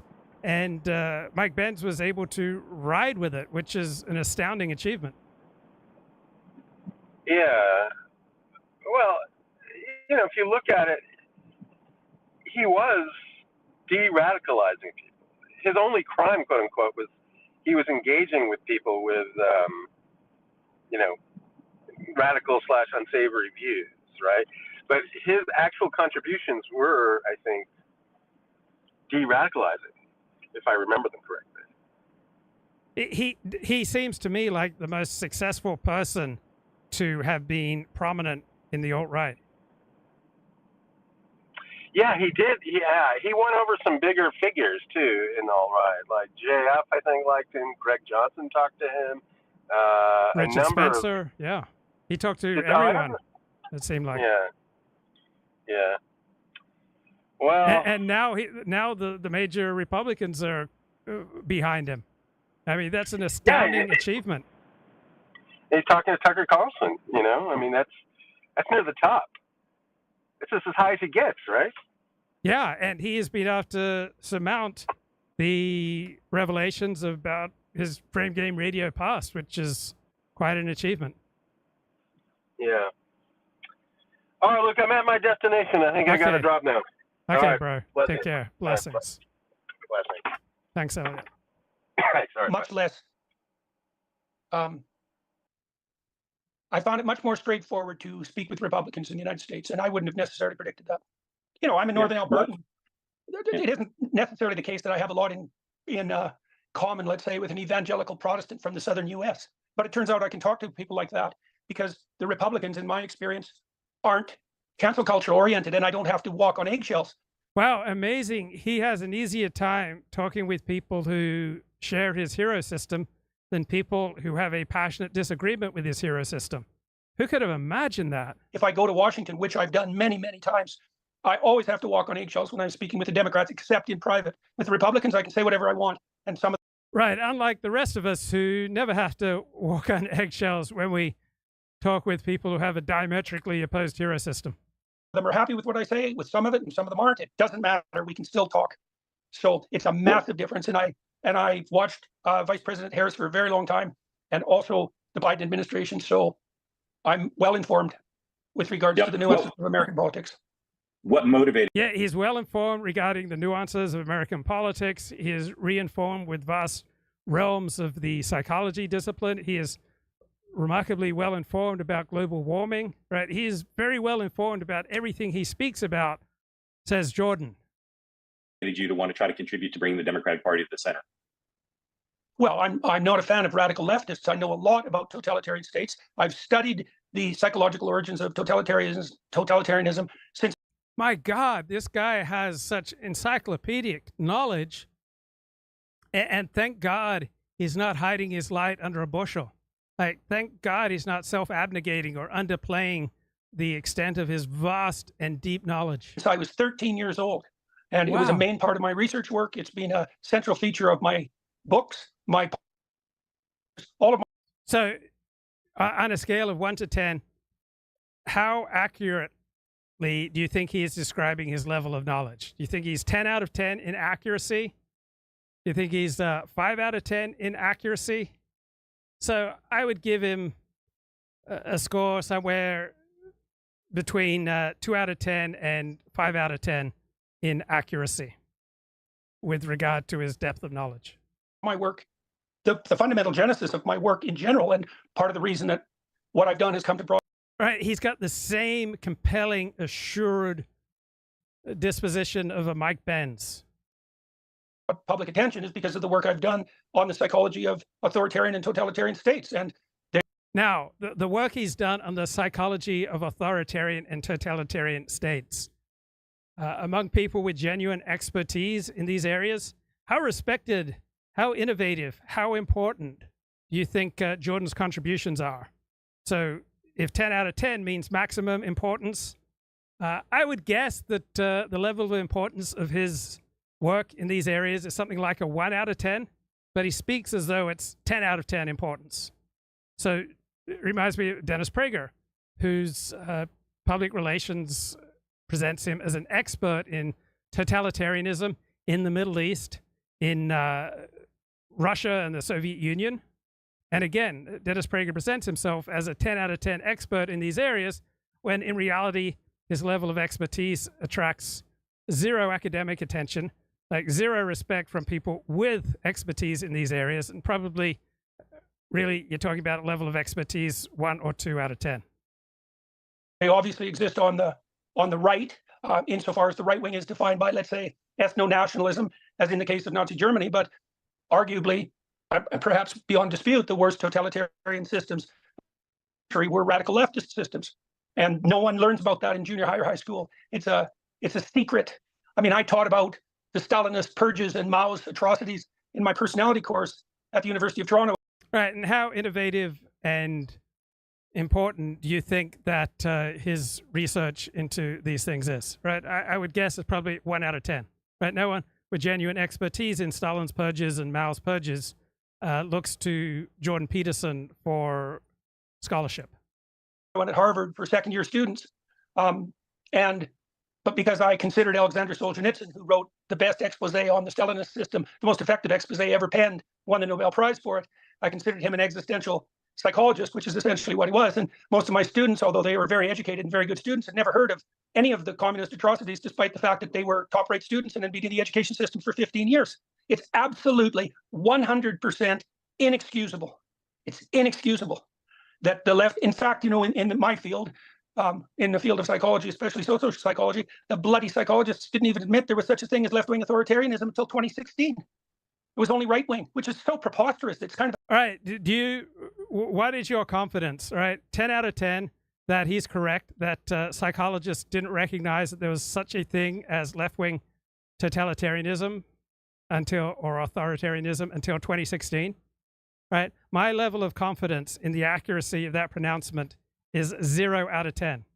Right? What people like Jordan Peterson, Mike Benz, Neil Ferguson, Ben Shapiro, Dennis Prager have is an absolute confidence in saying things that are just completely fact-free.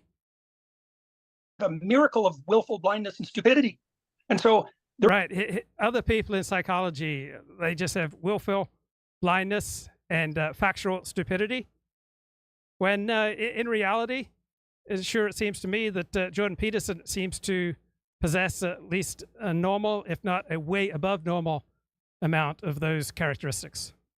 There are a lot of radical leftists in the Democrat in the Democrat ranks, and the moderates will not draw a line between them and the radicals. So I had many conversations, for example, with moderate and well-meaning Democrats. Dean Phillips, for example, springs to mind, who was absolutely pilloried by the Democrats when he dared to put his name forward as a presidential candidate, even though that was obviously necessary. He was one of the first.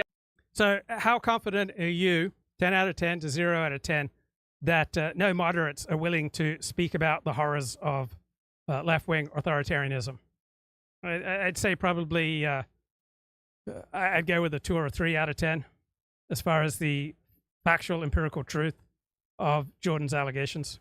Democrats who realized that there was something not so right about Biden in the cognitive department. Right. If you're interested in truth, you're not going to be making time to listen to Jordan Peterson or Dennis Prager or Ben Shapiro or Mike Benz. Right. If your primary criteria is truth, right, you're not going to look to these guys.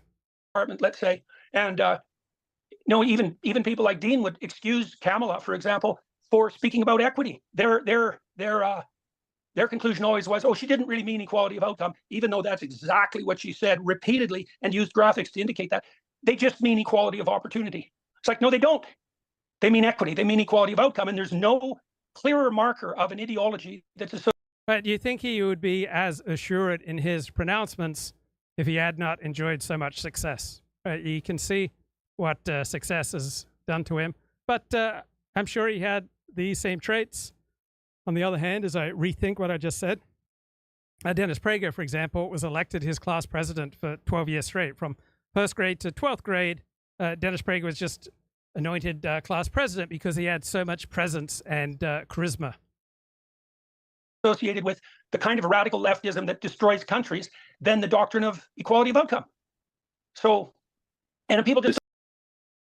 Okay, let's get some insights here from Rory Sutherland. Of trains going past my house. Okay? Equally, my children have left school, so the school catchment area can be, some crackhead's academy. Doesn't bother me, right? Because, okay, my kids are 22, right?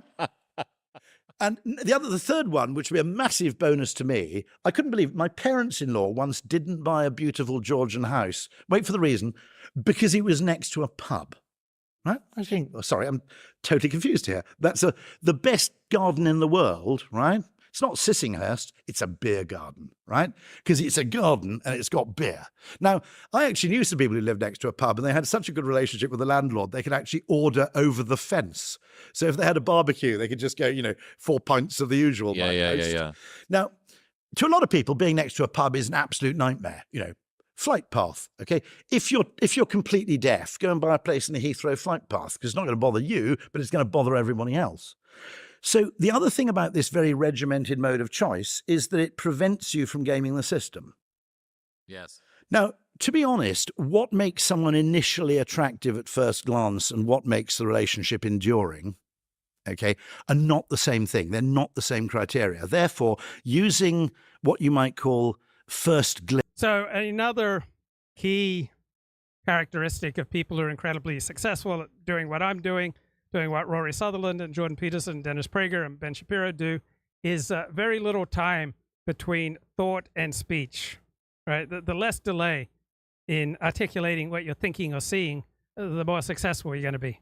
Glimpse criteria in a house, in an... Right, and the more confidence you have that what you're thinking is valuable, right, the less delay there will be between thinking something and then sharing it. Employee in a potential partner, okay? If you're seriously after a long-term relationship, which after all you are with a house and you are with an employee, you may or may not be when you're on an online dating site. That varies, okay? Mm-hmm. the first glimpse criteria are totally unreliable as a guide to long-term enjoyment. So my wife's going to kill me for this, okay? The kind of person you want to marry, right, isn't something that everybody wants. It's something the value of which you only discover on repeated familiarity, on long-term familiarity. So what you want is an air fryer girlfriend or a Japanese toilet girlfriend, okay, right? Not a Corvette girlfriend. Do you see what I mean? Right? You want something which actually you know the value of fully, because over long-term exposure, they're actually technically called in economics, they're called experience goods. Okay. And what's interesting about an experience good is that it's something the value of which only becomes apparent with use. Okay. Good question in the chat. If you're selling a property that used to be the site for Aztec human sacrifice, should you declare that, right? How far back should mass murders on a particular piece of property be shared with a potential buyer? Sorry, this is terrible using that economic term to refer to relationships. It's not the worst thing people have said about relationships on the internet this week. Okay, you're probably right. Yeah. But that is fundamentally interesting, that what the internet has done, that the two things is that in many cases, the thing it yields up as the first filtration point is not a very good proxy to begin with. But secondly, and this is, I think, the worst problem, if everybody is using the same first stage filter because everybody's on Tinder or whatever it may be, okay, then effectively it's going to create a totally inefficient market clearing mechanism, because demand disproportionately goes towards those people who happen to meet those initial proxy criteria. Yep. So many people, when they're looking for dating advice, they're not looking for people like Chris Williamson or Rory Sutherland to opine. What they're really looking for are the insights of Rob Henderson and Richard Hanania. Right. Yeah. And even if it's no matter what her politics is or what her sort of social views are, it doesn't matter, because it's not about her. We don't care about her life. If she's making fun of people who do this, the point is that the women do this, right? I mean, that's the point. It's whatever. That's the only reason the joke, if it's a joke, makes any sense. That's why there was such a large response to your sharing of that video, and probably when she posted it on her own profile, it got a lot of attention too, which is how it got on your. Okay, so this is a girl talking about how she wasn't going to have sex with this guy, but then it hurt her feelings that he didn't try to have sex with her. Radar. And so exactly. That she's speaking to something. Like when I wrote my Substack post. One of my readers, a middle-aged woman, sent me some psychology articles. I think I read one of them way back in the day, but basically this idea of token resistance. And when she sent me these articles, so she's a journalist, and she was like, yeah, I agreed with what you wrote, and you may have seen these papers on token resistance that researchers have looked at. And she sent me perfectly sensible. And then it reminded me of what you wrote in your post about the age divide. That apparently you got some different responses, that older people were like, yeah, this is a thing that happens. It's a common pattern. And younger people were horrified by this. Is that right? Yeah. I mean, I think I'm just assuming they're all, I don't know. They were mostly anonymous. And I'm like, are there boomers? I just couldn't imagine them being boomers, anonymous accounts. So I believe Richard Hanania is married to a woman and has kids. Rob Henderson, not married, no kids. They're getting mad at girls for not being straightforward with them. I think I think the older generation doesn't think like this. And I think when you're that old, you'll. So Rob Henderson and Richard Hanania operate two of my favorite Twitter accounts. You've at least figured out enough about the world not to be confused by this.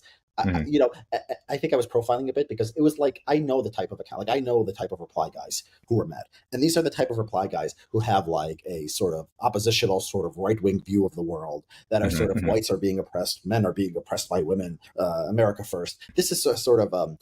if you have any kind of identity, you're going to have some victimhood complex, all right? If you're Christian, you're Jewish, you're white, you're black, right?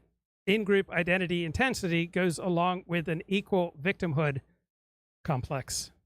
It's not like it's just limited to groypers. Sienna Hubert Ross. Okay, so she's sort of famous. She has an IMDb page. I don't know if that's a big deal. Whoops, I completely screwed up my excerpt here, but anyway, let's move on. Mad. And men are like, hey, that's just what men like. Men like young women.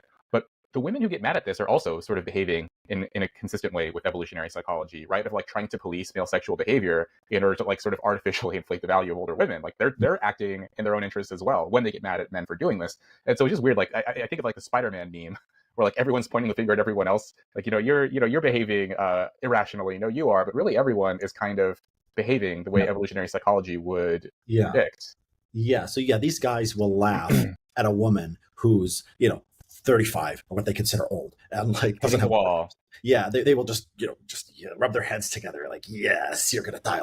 So what makes Richard interesting is that he seems to be really fairly low in agreeableness. Like he seems to get great delight in criticizing and mocking Republicans, conservatives, the MAGA crowd. They're just so excited about it. So if Mike Benz is not the most successful intellectual and activist to pass out of the alt-right, then probably the second most successful is Richard Hanania. He used to write a lot of alt-right columns under a pseudonym. Then that was revealed publicly about a year ago, and Richard Hanania made an apology, said that does not reflect who I am now. And so the same basic worldview is still there with Richard Hanania. He has just changed it into something that is within the Overton window, right? He is circumcised and circumscribed and shaped his worldview to make it much more socially acceptable. Right. And if you have of course, if you have fat acceptance or something like that, they're going to laugh at that and say, oh, you want this, must find fat women attractive. They don't realize that they okay, but you, a 5'2" guy who doesn't have social skills, are in the same position as these fat women who want to force everyone to be attracted to them. Right. Mm-hmm. And so, yeah, you could make the same critique of the feminists.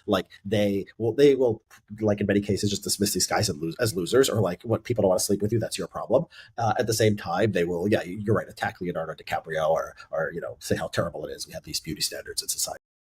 All right.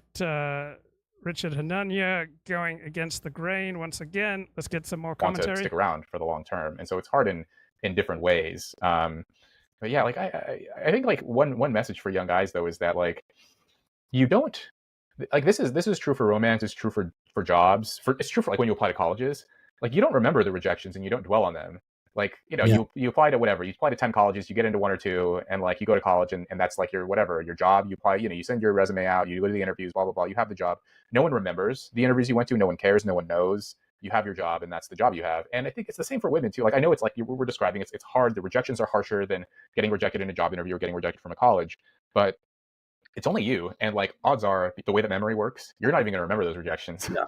It's just not because I've been rejected a lot. I when I was 20, let's see, I was 21, literally the day I turned 21, I was going out to bars 5-6 nights a week.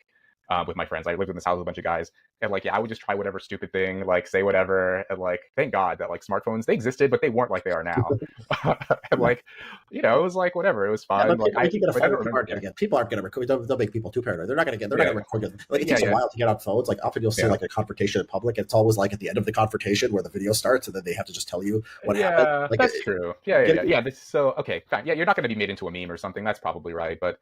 I think that is one reason why people are more nervous now, is because we live in the sort of panopticon where everyone is being recorded and everyone is being potentially turned into a meme or something. But yeah, so yeah, you can go out, talk to people. You're not going to remember. I don't remember any of the rejections I had. I think most guys don't, unless you only do it once or twice, right? That's the weird. There's almost a paradox here where if you get rejected twice, those rejections will. So Richard Hanania for at least 4 years has been among my top 20 right-wing intellectuals, and eventually I want to do a show devoted to him. But he's not easy to get a handle on. Right? It's not easy to decode Richard Hanania. Right? He's a man of considerable intelligence and sophistication. He worked at Walmart. Not a great job, but he was also a part-time swimming coach. And some girl who was at the pool that day saw him, and they started talking, and she saw him in that position, right, of being in a leadership instructor position, not as a guy at Walmart, right? And so he had an interesting part-time hobby, and he I don't think he necessarily intended to meet this girl, but you can find ways to be in social settings where you are able to display talent and skill and meet girls that way too. Yeah, that's all right. I mean, I never the apps, I tried them for a little while. I never had any luck, but I was very good in real life. And I think I need the sort of personality thing to come through, but other people might have better luck with them. You're right on the social thing. This is why. So out of a 0 to 10, right, how much do you believe Richard Hanania when he talks about how very good he was in real life at picking up women? So my guess is that he was brilliant. I would say perhaps I have 4 out of 10 confidence in what he just pronounced. Like, yeah, you might be thinking in turn, like when you decide what to do with your life, like you might be thinking work from home as like maybe the best option for like making money and convenience. But just this is why people move to cities, right? This is why, you just. So yeah, Hanania has a characteristic of these other online gurus such as Jordan Peterson and Mike Benz. I think a vast overestimation of his own abilities that seems to shine through again and again and again and again, particularly the less guarded he is. You need to see a lot of people. You like it's serendipity. I mean, it happens. I mean, people. I don't know if people should watch like the old Sex of the City episodes of like how many people on a daily basis. I don't know if it's like the best lesson of like life from Sex of the City, but just like it gives you a sense of like what it is like to live in a big city and just always be running into people. Right. So when I read Hanania and listen to him, I often get the sense that his ego is getting the better of him. Now that strikes me fundamentally as a problem in all 3 of those markets. In other news, this episode is brought to you by Element. Element is a tasty electrolyte drink. Chris Rock did a whole routine on this, didn't he? Which was, what was it? Men can't go backwards sexually, women can't go back in lifestyle, was I think the Chris Rock routine. Yeah. One thing that I think deserves study, which is interesting, is a huge generation of the most successful comedians. Great point in the chat. Richard Hanania has bravado, and bravado helps when picking up women. So what do you think is Richard Hanania's body count? So I'd guess 30? Are also amateur effectively evolutionary thinkers, aren't they? Yeah. So if you look at Gervais, absolutely fascinated by kind of Darwinian evolution and so on. Absolutely true of, say, Andrew Schultz, true of Jimmy Carr. Jimmy Carr actually co-wrote that book with Lucy Greaves, The Naked Jape, which is a absolutely fascinating kind of investigation into the evolutionary origins of comedy. And actually, there are a few more than that. I mean, I think you can. Okay, I read that book by Carr. I would certainly not describe it as fascinating. I would say it's a book that has its moments, but overall is not a delight to read. You're not blown away by its insights. You can see it in Dave Chappelle. You can see it in Chris Rock. A lot of that stuff. There's a huge influence, and there seems to be a significant correlation between interest in kind of evolutionary psychology and comedy. Well, ultimately, it tells us why we are the way we are, right? And that is one of the insights. To say the thing that everybody knows but no one has named, or no one dares say, is one of the greatest forms of comedy that you can find. There was something else. I remember...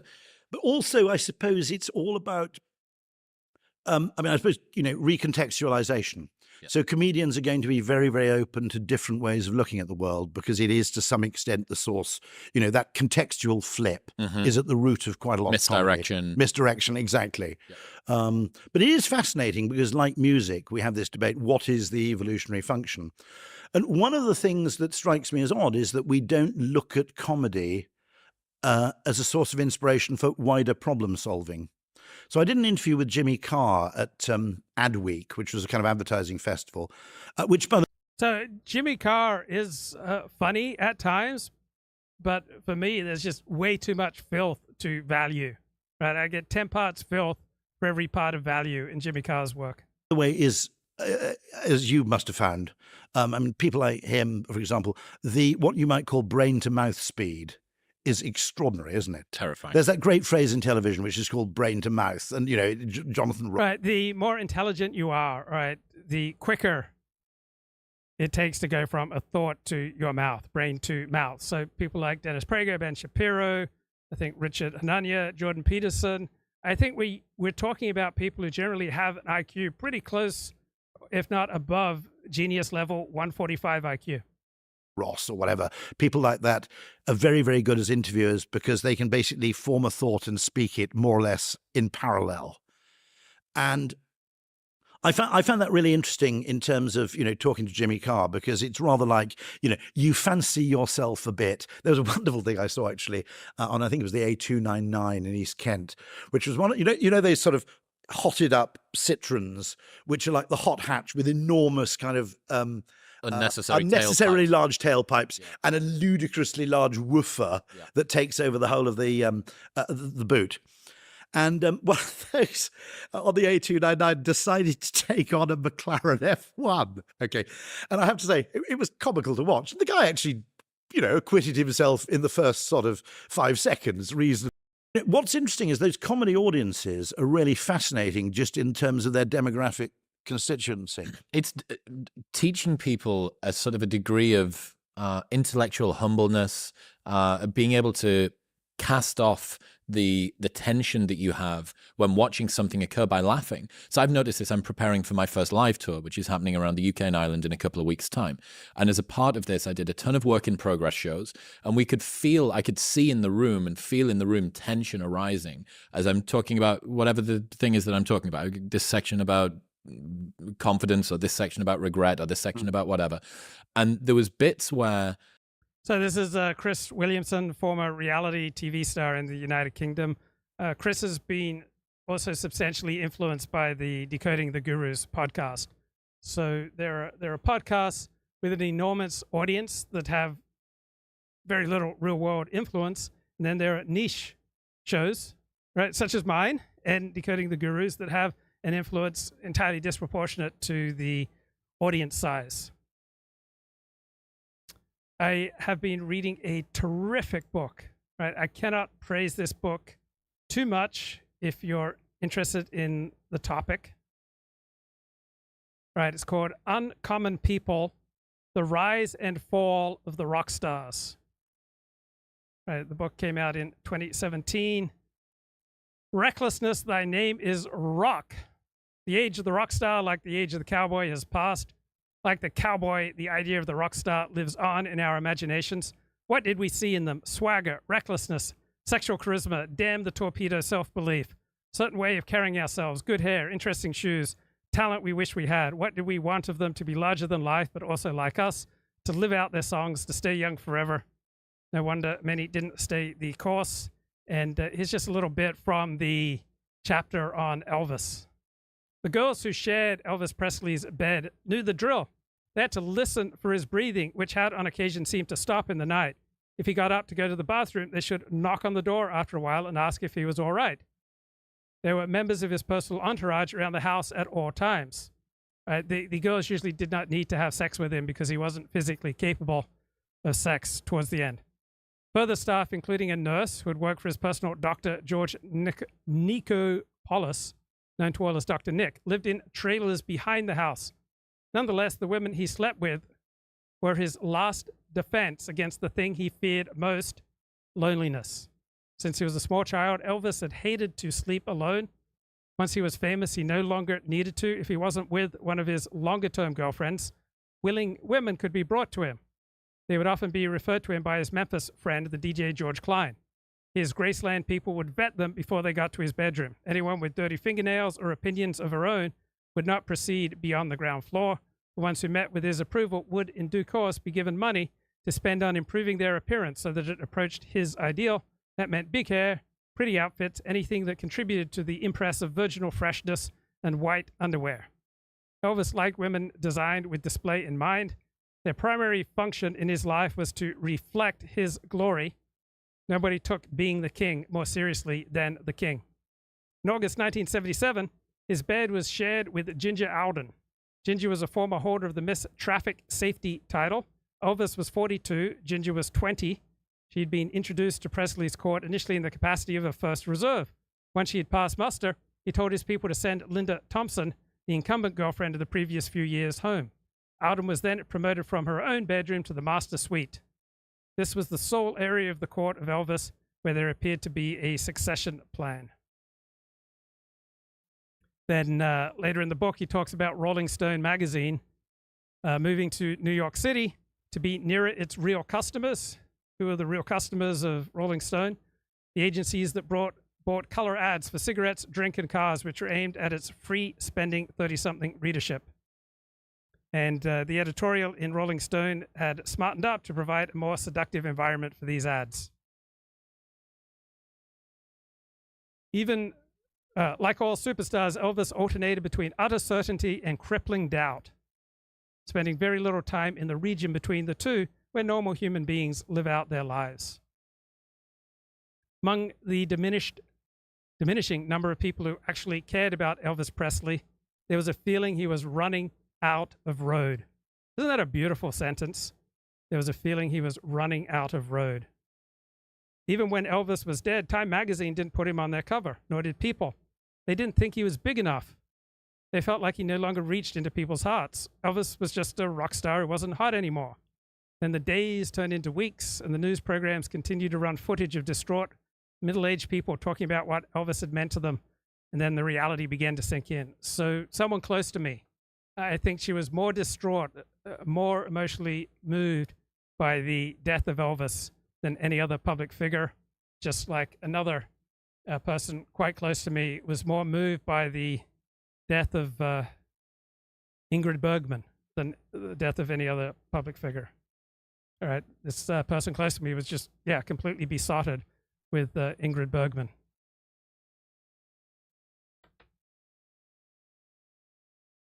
In 1963, an American journalist, Michael Braun, went to Sunderland to write about a new music group called the Beatles. As he observed how these four men interacted with the world, he began to recognize that their appeal went beyond music. I began suspecting, he wrote later, that I was in the presence of a new kind of person. And there's just so many insights in this book. It's a fantastic book. Over the years, pop music had unwittingly introduced many new kinds of people to a wider world, from Little Richard and Jerry Lee Lewis through to Pete Townsend, Janis Joplin, to Lou Reed and Bob Marley. Pop introduced young people to personalities they might never have encountered in any other way. And there's a section on Led Zeppelin and its musicians, including Robert Plant, who was rebuilding his family life, which had been shattered not only by the loss of his 5-year-old child, but also by an article his wife had read in American Music magazine, which suggested that once on the road, her husband was not faithful. So in these days before the death of distance, what a great insight, the days before the death of distance. So that really comes with the rise of the internet. We have the death of distance. So back before the rise of the internet, it was possible for even world-famous musicians to be accompanied on tour by a species of road wife without their actual wives getting to hear about it. The tabloids weren't particularly interested in these people. Specialist press knew discretion was the price they paid for access, and the mobile phone and the internet was still the stuff of science fiction. Further, the dictionary of disapproval had not yet been developed. Drug users weren't said to have substance issues. Heavy drinkers weren't yet alcoholics. Rock stars who expected unfettered access to the bodies of any young women in their orbit weren't yet deemed to have a problem with male entitlement. For example, it was taken for granted among roadies that women who wanted to meet the rock stars would have to give head. Another terrific insight: poses are vital in rock. They're not some optional extra. Poses are what send the pulses of young men racing. There was a splendor about Led Zeppelin's swagger. It was the apogee of a certain sort of rock dream. None of the hundreds of bands that came after them and tried to adopt the same swagger were anything as convincing. However, like everything else in show business, it was a trick based on confidence. Once Robert Plant no longer believed he could get away with it, once the essential absurdity of it began to dawn on him, once he started to believe the things that all those punks were whispering in his ear via the letter pages of the music papers, once he was no longer cocksure, the magic ebbed away. After all, he was an old man. He was 31. So charisma is when you pull off the seemingly impossible, and you get to maintain your aura of charisma as long as you're able to pull off the seemingly impossible. But once you can no longer pull off the impossible, all right, you lose the mantle of charisma. Ozzy Osbourne played the wild man on stage, but in the real world, he was as helpless and needy as a small boy. Sharon found this side of him attractive. Without her, he simply could not function, but together they flourished. And then there's an insight, there's a disorientation in the atmosphere around a rock band on tour brings about a certain detachment from the elementary laws of physics and chemistry governing normal life. Even if none of the protagonists are particularly unhinged or suffering from the need to test the limits of their own mortality, there is a tendency to do the ill-advised, which would only rarely arise in everyday life. This was particularly the case in 1982, when artists didn't yet employ people whose primary job was to protect them from themselves. The world in which these people lived and moved was attuned to extremes. Nobody was yet suggesting that exercise and abstinence might be the secret to surviving life on the road. They were all prone to thinking themselves indestructible. The touring life was sustained by drugs and drink. Very few didn't partake. All these people were moved to go beyond the red line, to hang themselves over the precipice with predictable consequences. So one of the things that held back the Dallas Cowboys from winning more Super Bowls after they defeated the Dallas Cowboys in 1978 is that they moved from being America's team to being South America's team, as the overuse of steroids and cocaine steadily took its toll. In June 1982, James Honeyman Scott, the guitarist with the Pretenders, was found dead of heart failure due to cocaine intolerance. This was only days after he had agreed that bassist Pete Fondant should be fired from the Pretenders because of his own addiction to heroin. Fondant would be found dead in his bath less than a year later. 1982 seemed short on new rock stars, but it was long on people who wanted to act like rock stars. Rolling Stone's cover stars for that year were mostly actors: David Letterman, Robin Williams, Mariel Hemingway, Matt Dillon, Timothy Hutton, and Warren Beatty, all affecting the casual drag and we mean it looks of rock stars. On March 5, 1982, comic John Belushi was found dead in a bungalow at the Chateau Marmont, having ingested a speedball, a cocktail of heroin and cocaine given to him by a rock and roll roadie. On April 30, 1982, Lester Bangs, the rock critic, whose words were as impressive in print as their author was unimpressive in person, whose reviews were a plea for acceptance from musicians and hipsters who wouldn't spare him the time of day, who liked to say that rock and roll wasn't so much a music as a way of living your life, finished the final draft of a new book he called Rock Gomorrah. His idea of celebrating completion was to take a number of Valium pills with a strong cold remedy. He never woke up. He was 33. So why do rock bands keep breaking up? Bands are like small political parties presenting a united front to the outside world, while a low level of internecine war is being perpetually waged within, a war in which nothing is forgiven or forgotten. Nothing is openly discussed. Any person brave enough to propose a change of direction suffers the fate of being openly derided for doing what so clearly needs doing. The mockumentary This Is Spinal Tap captures the imperceptible heightening of tension and meaningful sidelong glances that greet any member apparently seeking the approval of anyone outside the group. Another insight: rock relies on the audience's willing suspension disbelief. Once you are no longer swept along by the power of its grand illusion, once you begin to question the conventions to which it clings, once the wires along which it dances are plainly visible, once you glimpse the desperation in the musician's eyes as they see some piece of onstage business unraveling, once the amplification fails and you hear them barking at each other like any workman in crisis, then you are seeing the world through the lens of Spinal Tap. Another good insight into that mockumentary is it does not improve upon repeated viewing. 1985 was the year the scale of rock changed the nature of rock. The bigger the show is, the more it is about ritual rather than content. The rock interview is an artificial interaction. It's primarily a business transaction entered into by both parties for their mutual commercial benefit. The form dictates that it must masquerade as a friendly, almost flirtatious exchange of ideas. Usually takes months of negotiation to set up, but it takes place as if it is a chance meeting. It demands a display of outward nonchalance from both interviewer and interviewee. The interviewer is flushed and excited, but must pretend to be relaxed. The interviewee is suspicious and guarded, but must pretend to be relaxed. By the mid-1980s, the family structures of rock superstars had come to resemble those of all powerful sovereigns or landed aristocrats of years gone by. Their success meant that they, and they alone, sat at the top of a pyramid of wealth and power and status. And they looked down from their summit They could see the ranks of their heirs' dependents, the long-established courtiers who transacted their business, the vassals and liegemen who handled the task beneath their dignity or competence, new mistresses and the old ones who always knew far more than they let on, even the fools and the soothsayers whose job it was to calm their troubled mind. The most impressionable group in society are teenage boys. They have a touching readiness to believe that somewhere nearby a bunch of young men only slightly older than them, and certainly no more exceptional than they are living a life that is larger, louder, more licentious than any in human history, and they are getting paid a fortune for doing so. The golden rule in rock music is that the more people protest that it is all about the music, the more certain it is that it's all about something else entirely. The thing that mattered most in hard rock was not the rock or the hardness thereof, it was looking the part, and Guns N' Roses did. They combined glamour and danger in just the right proportions. This is the quality that was impossible to contrive. And when fashion editors think of a rock star, they think of Axl Rose in 1987. Nobody has ever looked more the part. With the rock musicians, the work is always the last thing that goes because it is the thing that holds their life together. So when starting in the mid-1980s, rock and rollers start steadily heading to rehab to get a handle on their substance addictions.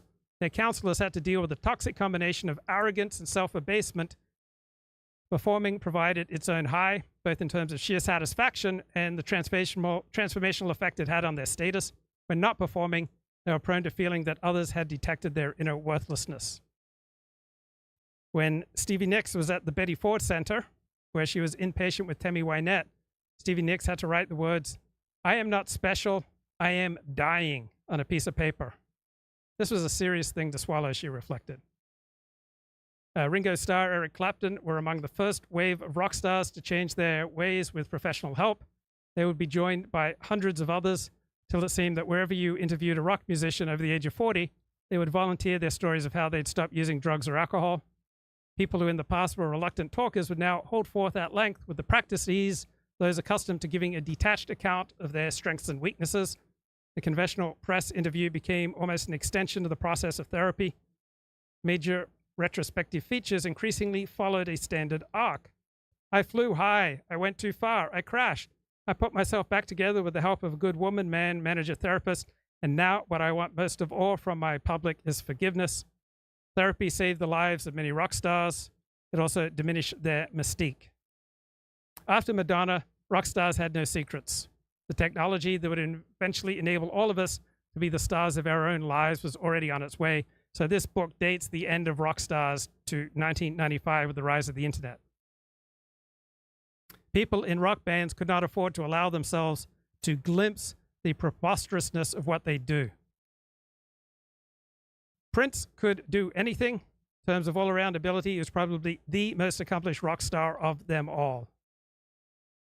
If in 1993, Michael Jackson had still been a member of the Jacksons rather than as a solo performer, so solo performers tended to get in more trouble, it is possible that somebody in Michael Jackson's circle would have told him that sharing his bed with 13-year-old Jordan Chandler was likely to be interpreted unsympathetically.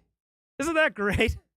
If Michael Jackson was part of a band, it's possible that somebody in that circle would have told him that sharing his bed with 13-year-old Jordan Chandler was likely to be interpreted unsympathetically. My God, this author is British, and the British have an amazing gift with understatement that just punches you in the stomach. Love this book. Don't understand this. Equity, oh, it's harmless. It's not bloody well harmless. Besides Dean Phillips, are there other Democrats you've talked to or studied who you'd say are constructive parts of how you'd And he cannot name anyone. like to see the Democratic Party orient Oh, itself? I think it's indisputable that the majority of people in on the Democrat side are basic moderates. But the thing about the more liberal thinkers, let's say the more progressive thinkers, that they have a very difficult time drawing distinctions and putting up borders. And so they won't admit to the presence of the radicals within their ranks, and they excuse them consistently. And I would say that's universal. I mean, even when I talked to RFK, because I did an interview with RFK. So I not only had my Adderall when I got up this morning about 6 a.m., one of the rare times I've had 2 cups of coffee. Right? Normally I have 1 cup of coffee on a Sunday. This morning I had 2 cups, so I'm still buzzing. And he's a pretty forthright character. And I asked all the Democrats I ever talked to, I was asked the same question: when does the left go too far? And RFK's response to that is, I don't want to run that kind of divisive campaign. And the response universally from all the other Democrats I asked that question to was some variant of hand waving. They'd ask me, I'd say, well, for me, one of the dividing lines is equity. If you start talking about equity, although you might not even know it, you're possessed by a radical ideology that's anti-private property, anti-free market, which basically means anti-free exchange. It's not capitalism, just that's a demented word, capitalism. It's basically a Marxist. It's basically a Marxist concept. Capitalism is free exchange, and that means you get to own things and invest your money and benefit as a consequence of your own labor and your capital, for that matter. Equity makes a complete mockery of that. So, and people don't understand that. They're not interested. Not interested. Naive, I would say. They're naive. I asked Dean Phillips, for example, why he was a Democrat, and he gave me a story about his grandmother and Hubert Humphrey back in 1965. It's like, fair enough, Dean, and I can understand that, but it's not 1965. It's not even So I normally don't drink coffee except for Sunday mornings. And why do I go so long on Sunday mornings? I want to keep riding the buzz until I hit exhaustion. Because I don't look like walking around buzzed, right, if it's not being harnessed and channeled in a productive, world-changing manner. 2015. Seriously, like this, the world is not what it was 40 years ago, and the Democrat Party is not what it was either. So it's very dangerous.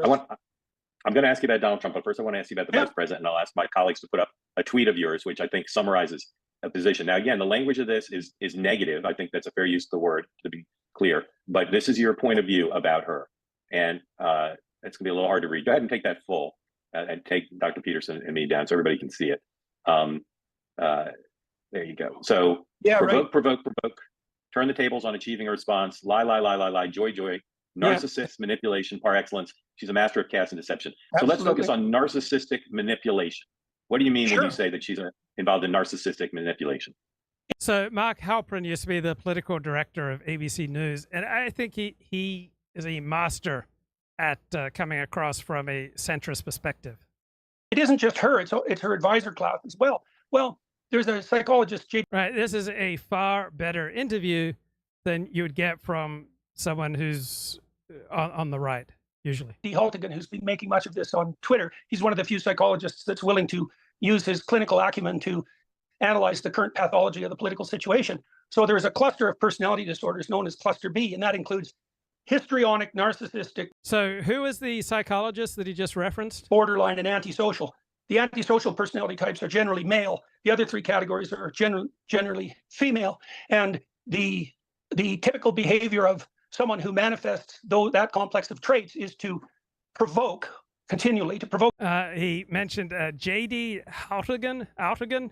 Anyone have a link? An argument on one grounds, let's say, for a self-serving reason, and to push that and push that and push that continually until they evoke a response of some sort from their target, and to be unbelievably persistent and manipulative about that. And then when the person responds, to act aggrieved and victimized, to pretend that the discussion had absolutely nothing to do with that, to accuse the person who's now defending themselves or reacting of like weirdness, let's say, which is obviously what the Kamala, the Harris-Walz campaign is doing, and then to pretend that the whole discussion was about something else all along, and that the people that were targeted are just being strange to even imagine that might have been the case. Look, it isn't the conservatives or the classic liberals who have made race and diversity and equity and inclusivity the central topic of discussion for the last 10 years. It is 100% the liberal progressive types and all of their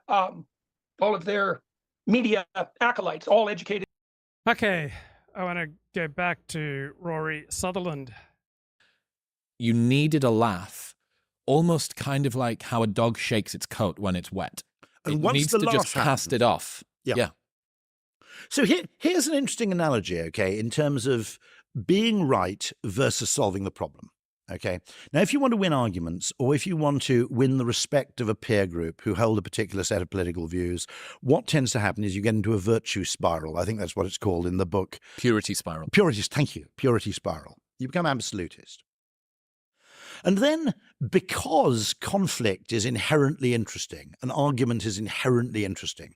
So if we hear outside some people having an amicable conversation, we won't even bother to get up. If we hear a fight starting to break up or two people shouting at each other, we'll have our noses pressed to the window to see what's happening.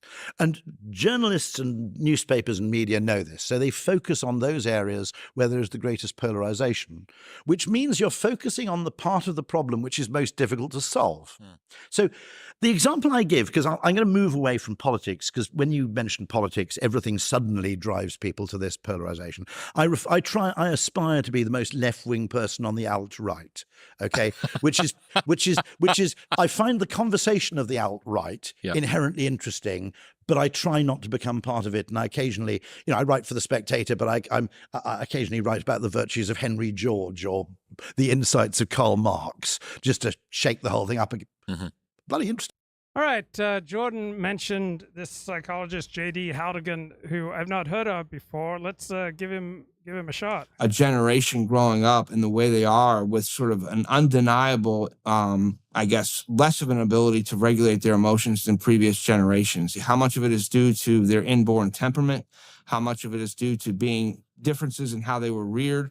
But also how much of it is due to differences in the larger cultural milieu and how that's influencing their decisions. So psychologists seem to be about, 20-1 on the left compared to the right. This is a rare conservative psychologist, JD Haltigan. Perhaps consciously to regulate or not regulate their emotions. Okay, let's fast forward through the bloody music, right? Join us. Hello, Dr. Haltigan. Thanks for joining me today. Very pleasure. Jordan has presence, doesn't he? He has a charisma. Meet you, Jordan, here on our call, and it was a very pleasure to see you here in Pittsburgh, and great to meet you as well here.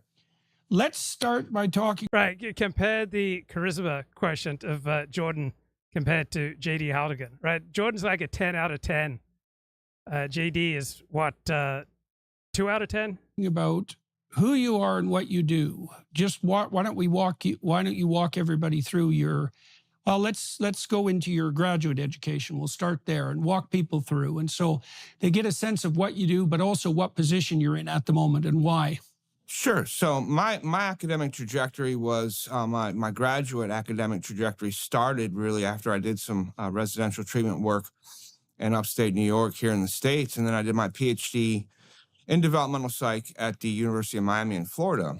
And I was really interested in that time in attachment theory, and the advisor I worked with there was doing some early stage autism work. So I kind of looked at attachment in the context of early risk for autism. And then subsequent to Miami, I did a couple of postdocs, one of which at the University of Illinois was with an advisor who was fairly prominent in the attachment literature.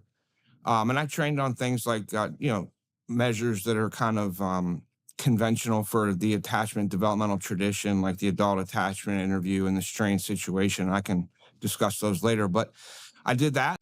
Yeah, so a couple of insightful comments in the chat from Carl, complaining here about JD Haltigan. The Kermit the Frog voice ruins it. I had a problem for almost my entire life of monotone voice. And when I finally went to get help for this from a voice teacher back in 2018, she told me, you've got Kermit the Frog voice. So that analysis rings particularly true with me. All right, I also have Kermit the Frog voice. I remember there was a TV show that wanted an expert to talk about the porn industry, but they didn't want to use me because they thought I was too stiff. You'd think a hard man would be excellent in that position, but they used my friend Kevin Blatt instead. And then I kind of kept doing postdocs and trying to find a tenure track position in academia and psychology, and it was just so difficult. Ended up going to the University of Ottawa to do another postdoc, and that's when kind of things sort of transitioned. I was there for 2 years to taught some courses, and at the end of the day was recruited down to the Center for Addiction and Mental Health in Toronto, which I'm sure you're familiar with. And that's where I got my appointment at U of T in psychiatry, and was there from about 2016 to 2023. And that appointment ended, and that was kind of right around the time, 2016, 2023, when things were getting a little woke in the academy. And, I was getting increasingly uncomfortable with some of the research and how it was being conducted and what we were able to say about mental health and early development, and came back to Pittsburgh, which is where I'm here today, and really trying to stay involved in academia in any way that I can and get through this period of what I consider to be woke insanity, for lack of a better term, and working some odd end jobs, blue collar jobs at a local deli to kind of make it, while continuing to write about some of this stuff and to use my platform to speak about some of these issues, like the gender stuff and other things that I've researched in my career. Okay, good. Well, that's great grist for the mill. So why don't we start by having... So Jordan and more successful public speakers like Richard Spencer have wonderful melodic quality to their voice. It starts here, and then it starts moving up and down, and then it'll come down. There's a melody to the way they speak.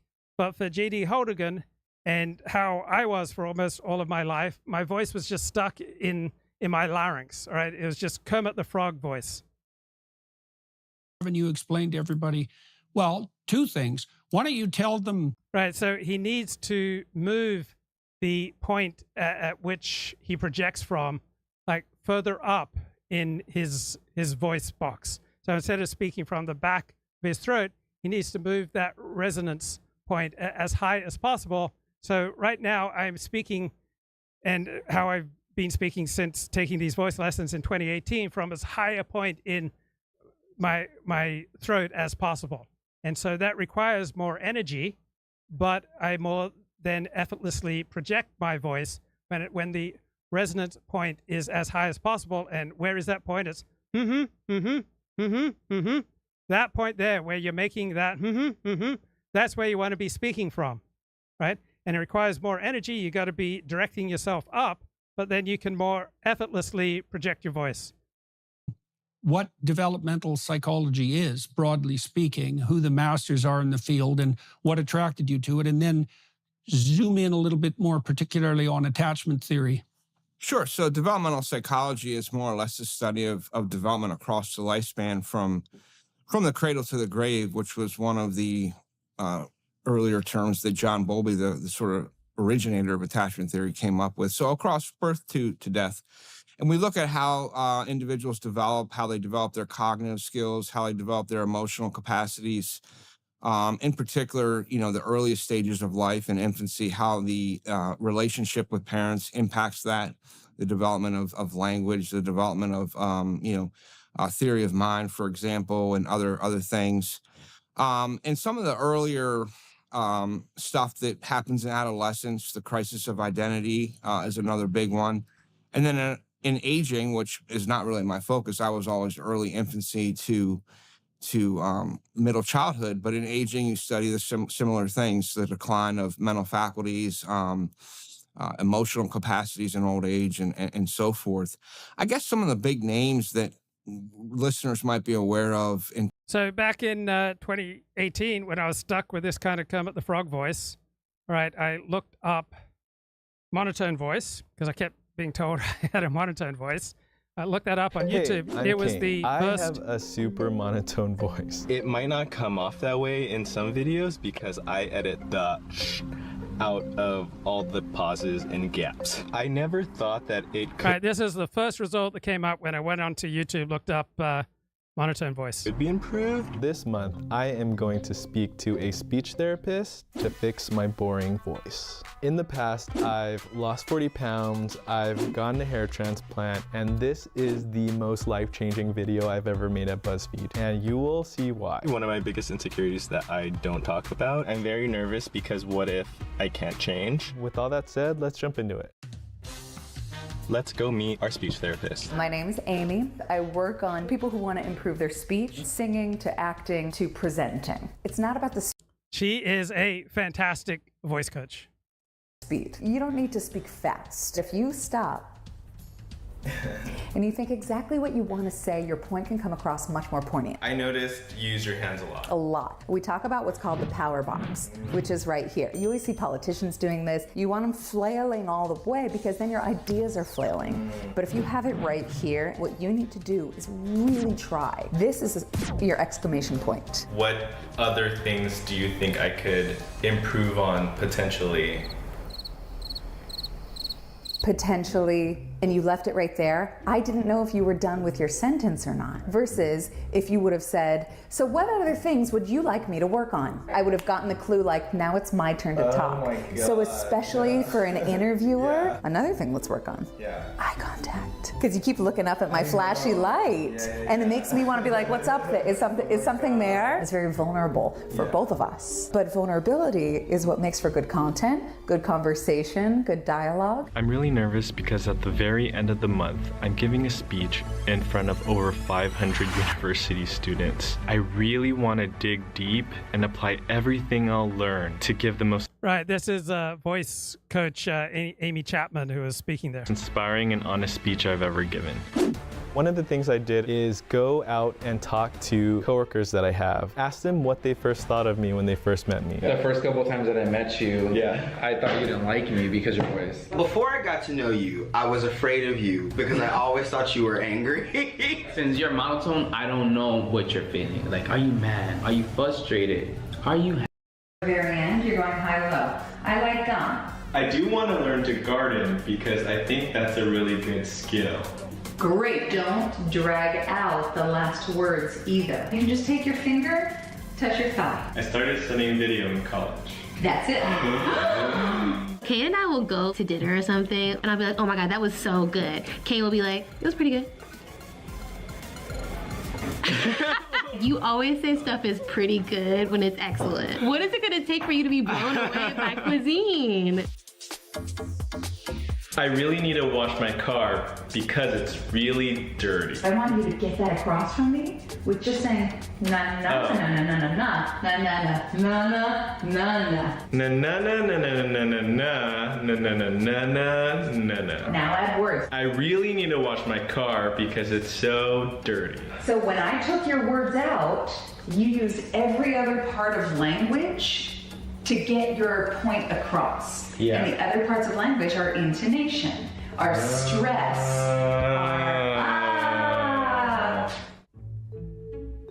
How am I with compliments? It's still just very dry. I said your makeup.